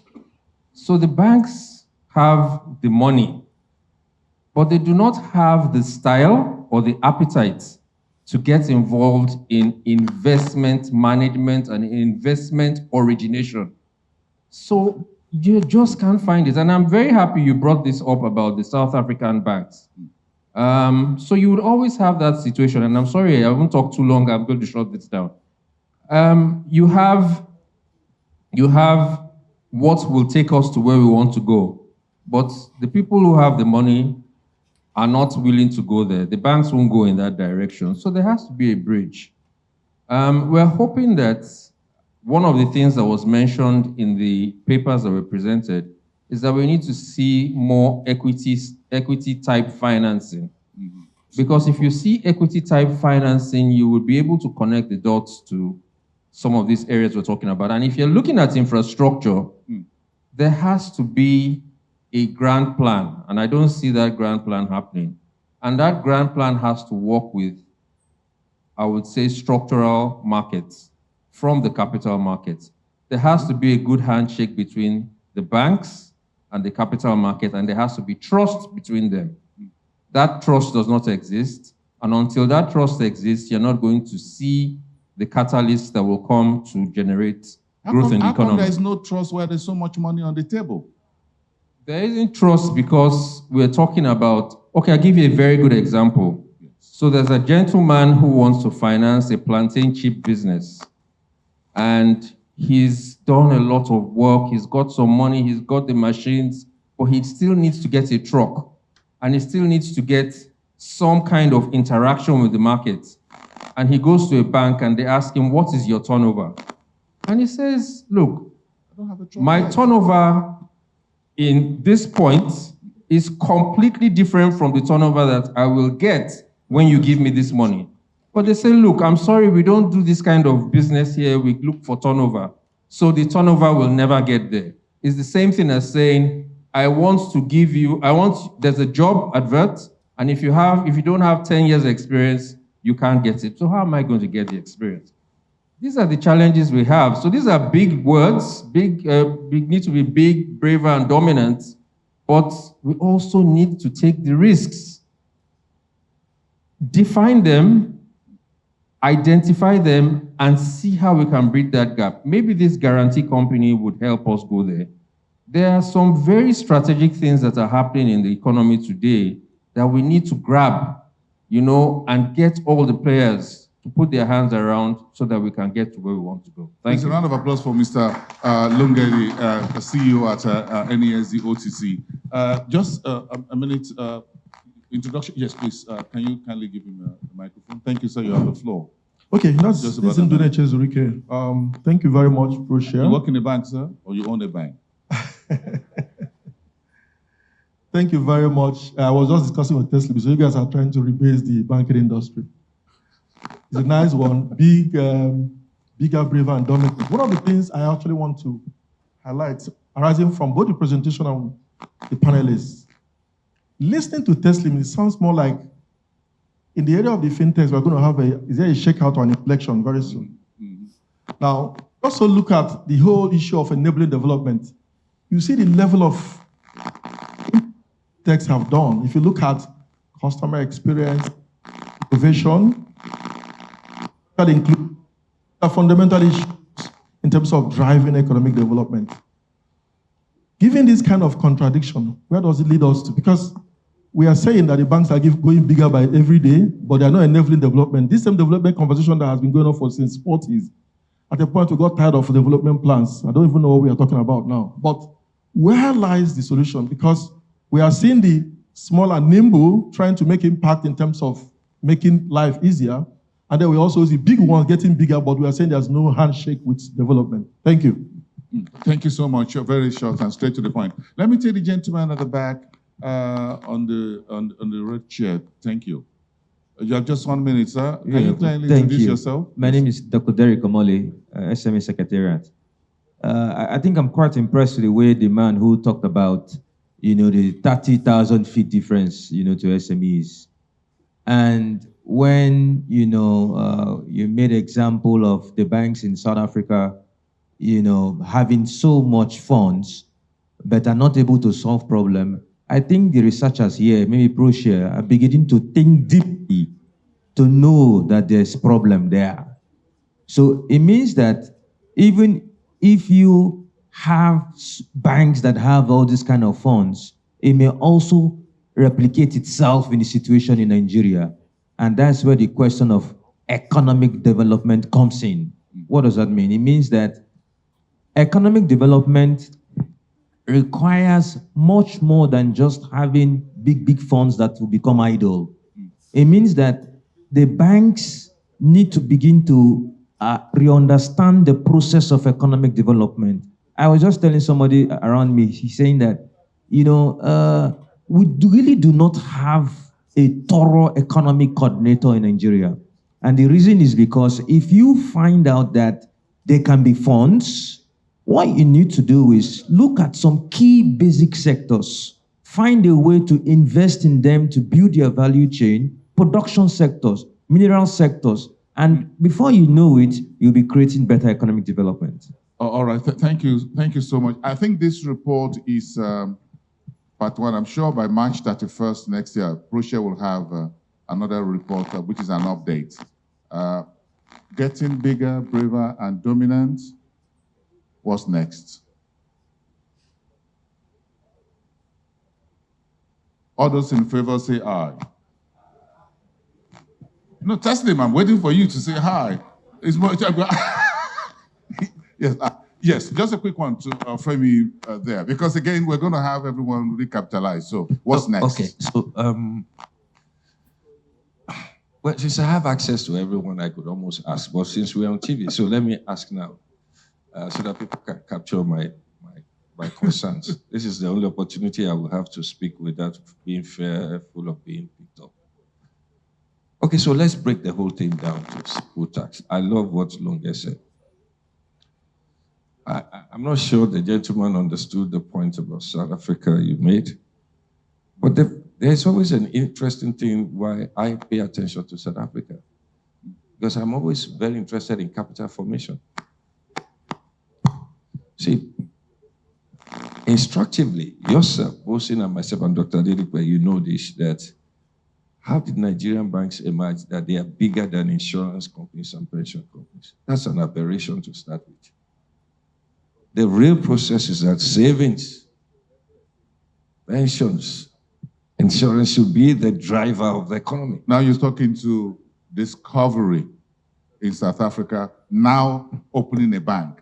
first being an insurance Some company. Insurance. They're now getting a banking if you license. do not understand that about the Nigerian financial services system, linking it to development is also wrong. Because if you understand, Madam Deb will tell you that for those who have worked in the CBN, if you understand how these banks emerge and the backdoor channel that they had to keep them to operate, they basically were not even customer focused.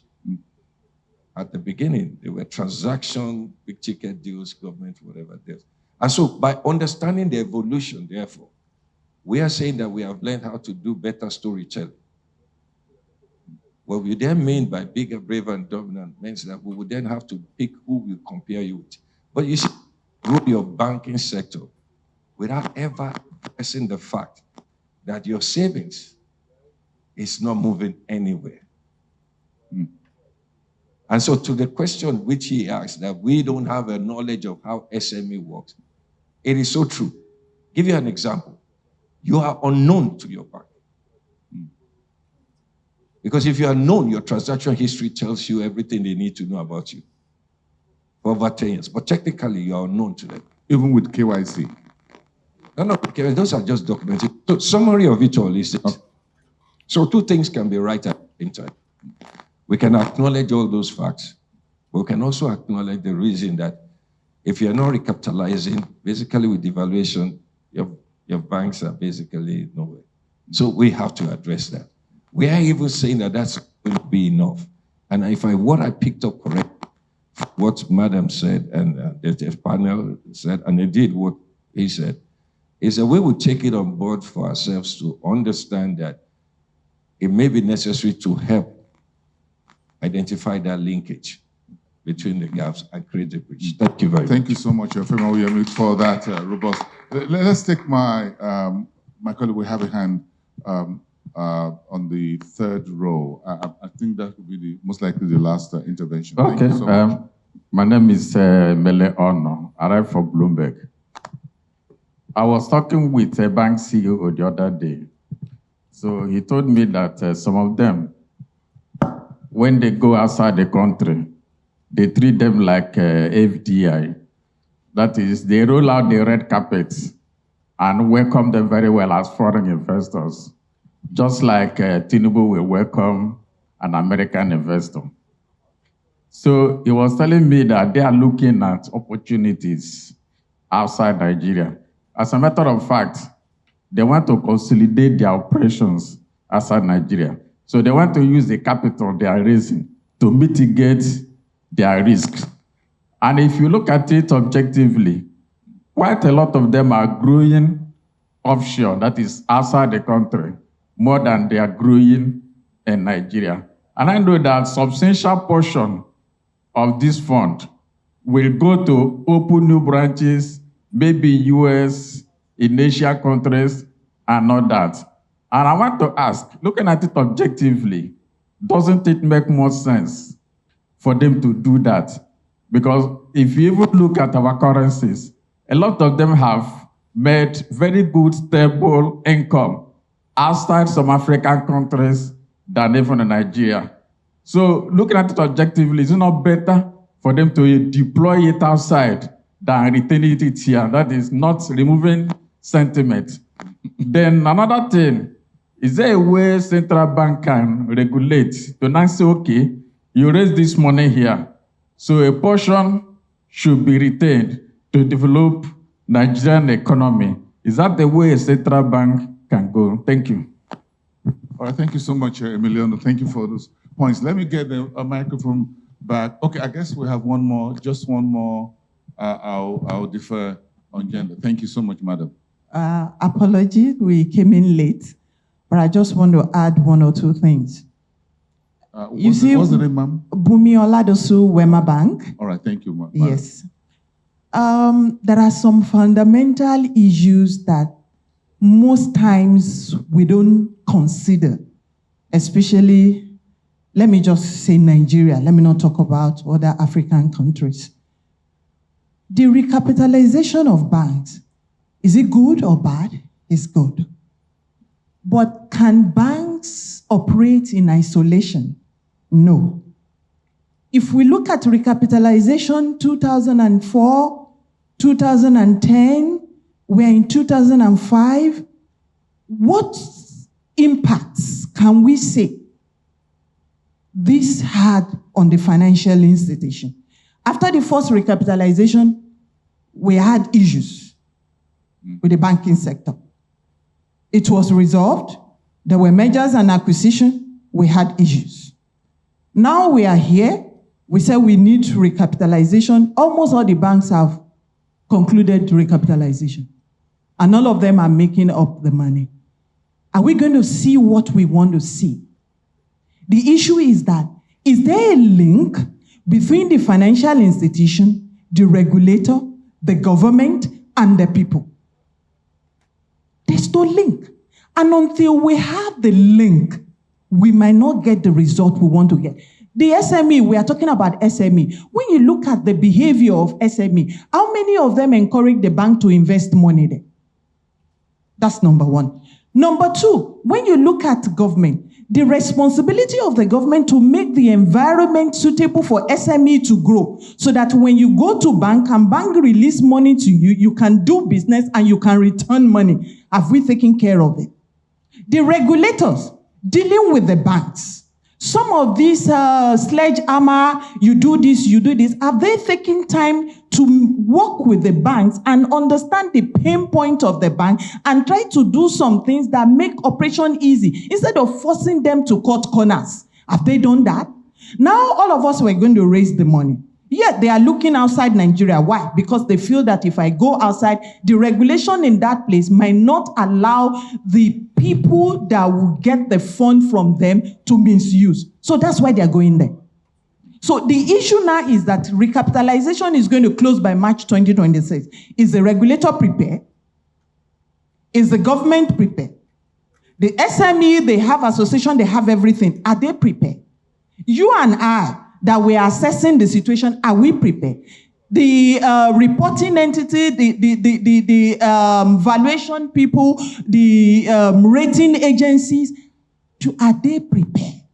So the issue is that we will raise the money, we will get bigger, we will get braver, banks will be flying, but will the industries be flying? Will the regulators be in charge? Will the government have fulfilled its own? FRS also is part of it. Thank you very much. Thank you very much, madam. We appreciate those points. Those are valid points. Let me allow my panelists to have, and I'm going to be a little bit generous, 2 minutes closing thoughts. Let me start with Dr. Adigun here of a CIBN. So let me once again thank Proshare for this opportunity. In Nigeria, we have a lot of solutions to our problems. Today, we have come up with a whole lot. And I hope and trust that what we have come up today will be passed on to appropriate quarters and they will implement it. If government implement 10% of what we said here today, Nigeria will be a better place to live. Thank you very much. All right, thank you so much. Well, thank you, Dr. Adigun of CIBN. Dr. Akanji, please. Dame Akanji.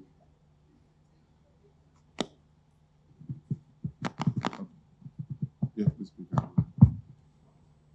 It's working now. Thank you, Moderator. I think there are a lot of institutional issues that have been raised on the floor, but I really want to commend the effort of Proshare, because in their presentation, they showed these problems in the micro and the macro dimension. If they can go to their presentation or their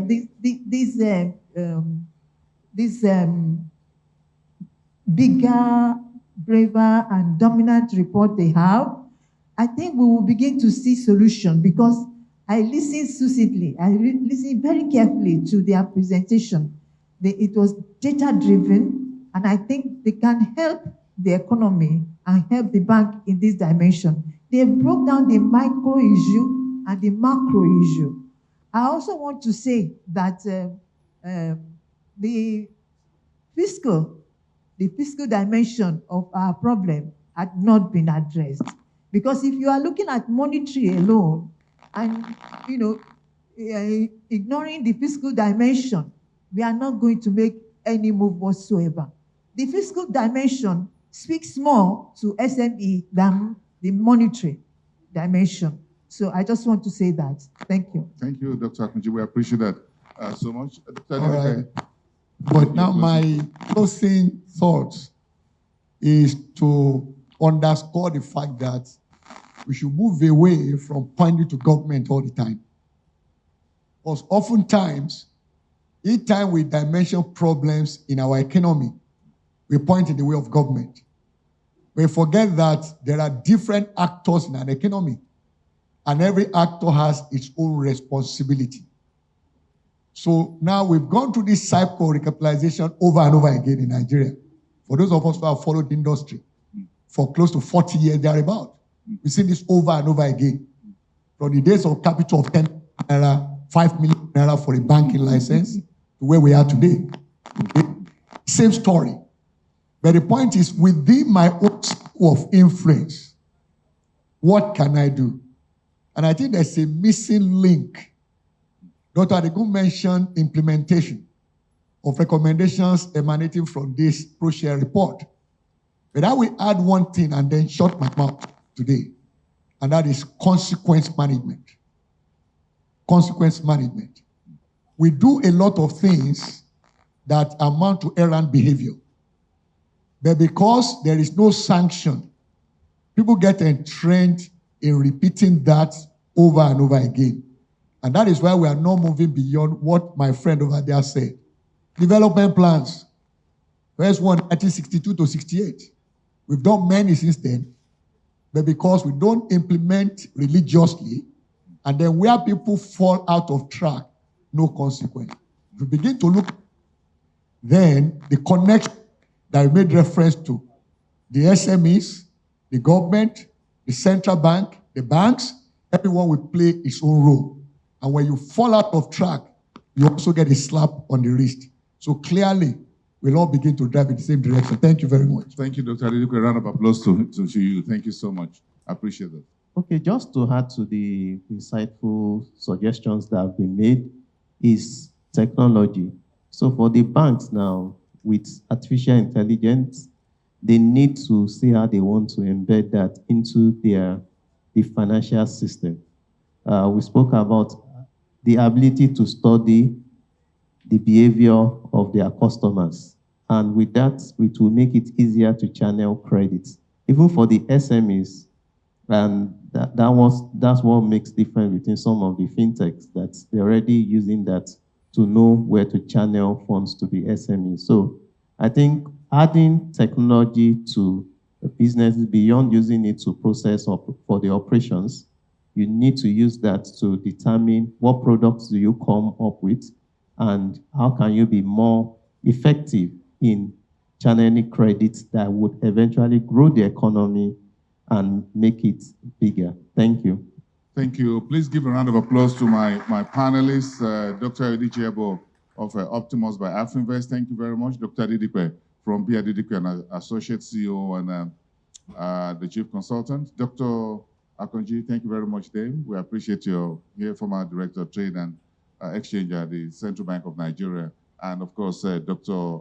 Adegun representing our chief host, Professor Larewaju, President and Chairman of Council of CIBN. Thank you very much. Please give a warm regards to Professor Larewaju for allowing us to use this hall for Proshare for this event. As always, we say a very big thank you. Please, another round of applause for my panelists and a big round of applause to all of you for being here. Thank you so much, Teslim, Tosin, for those insightful review of the report and the macroeconomic environment, the entire Proshare team. Thank you very much for all your time that you put together to do this research. And the research work is not easy. It's a heavy lifting. It takes time. It consumes data, a lot of brain work, checking sources and verifying data.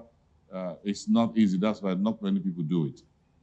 So when we find those who do it in this environment, we appreciate it so much because it enlightens what the government and the private sector do. And that is why we're happy to have a number of you from the private sector here. We thank you very much from Access Bank, from NESD, and elsewhere. Thank you very much for coming. Our colleagues in the media, thank you very much too for your time. And I want to say a very big thank you to those who are online who have been watching this class of 2025. We are the graduates of the 2025. Please give us another round of applause. Thank you. Bigger, bolder, and dominant. My question, what's next? Thank you, everyone. Have a great day.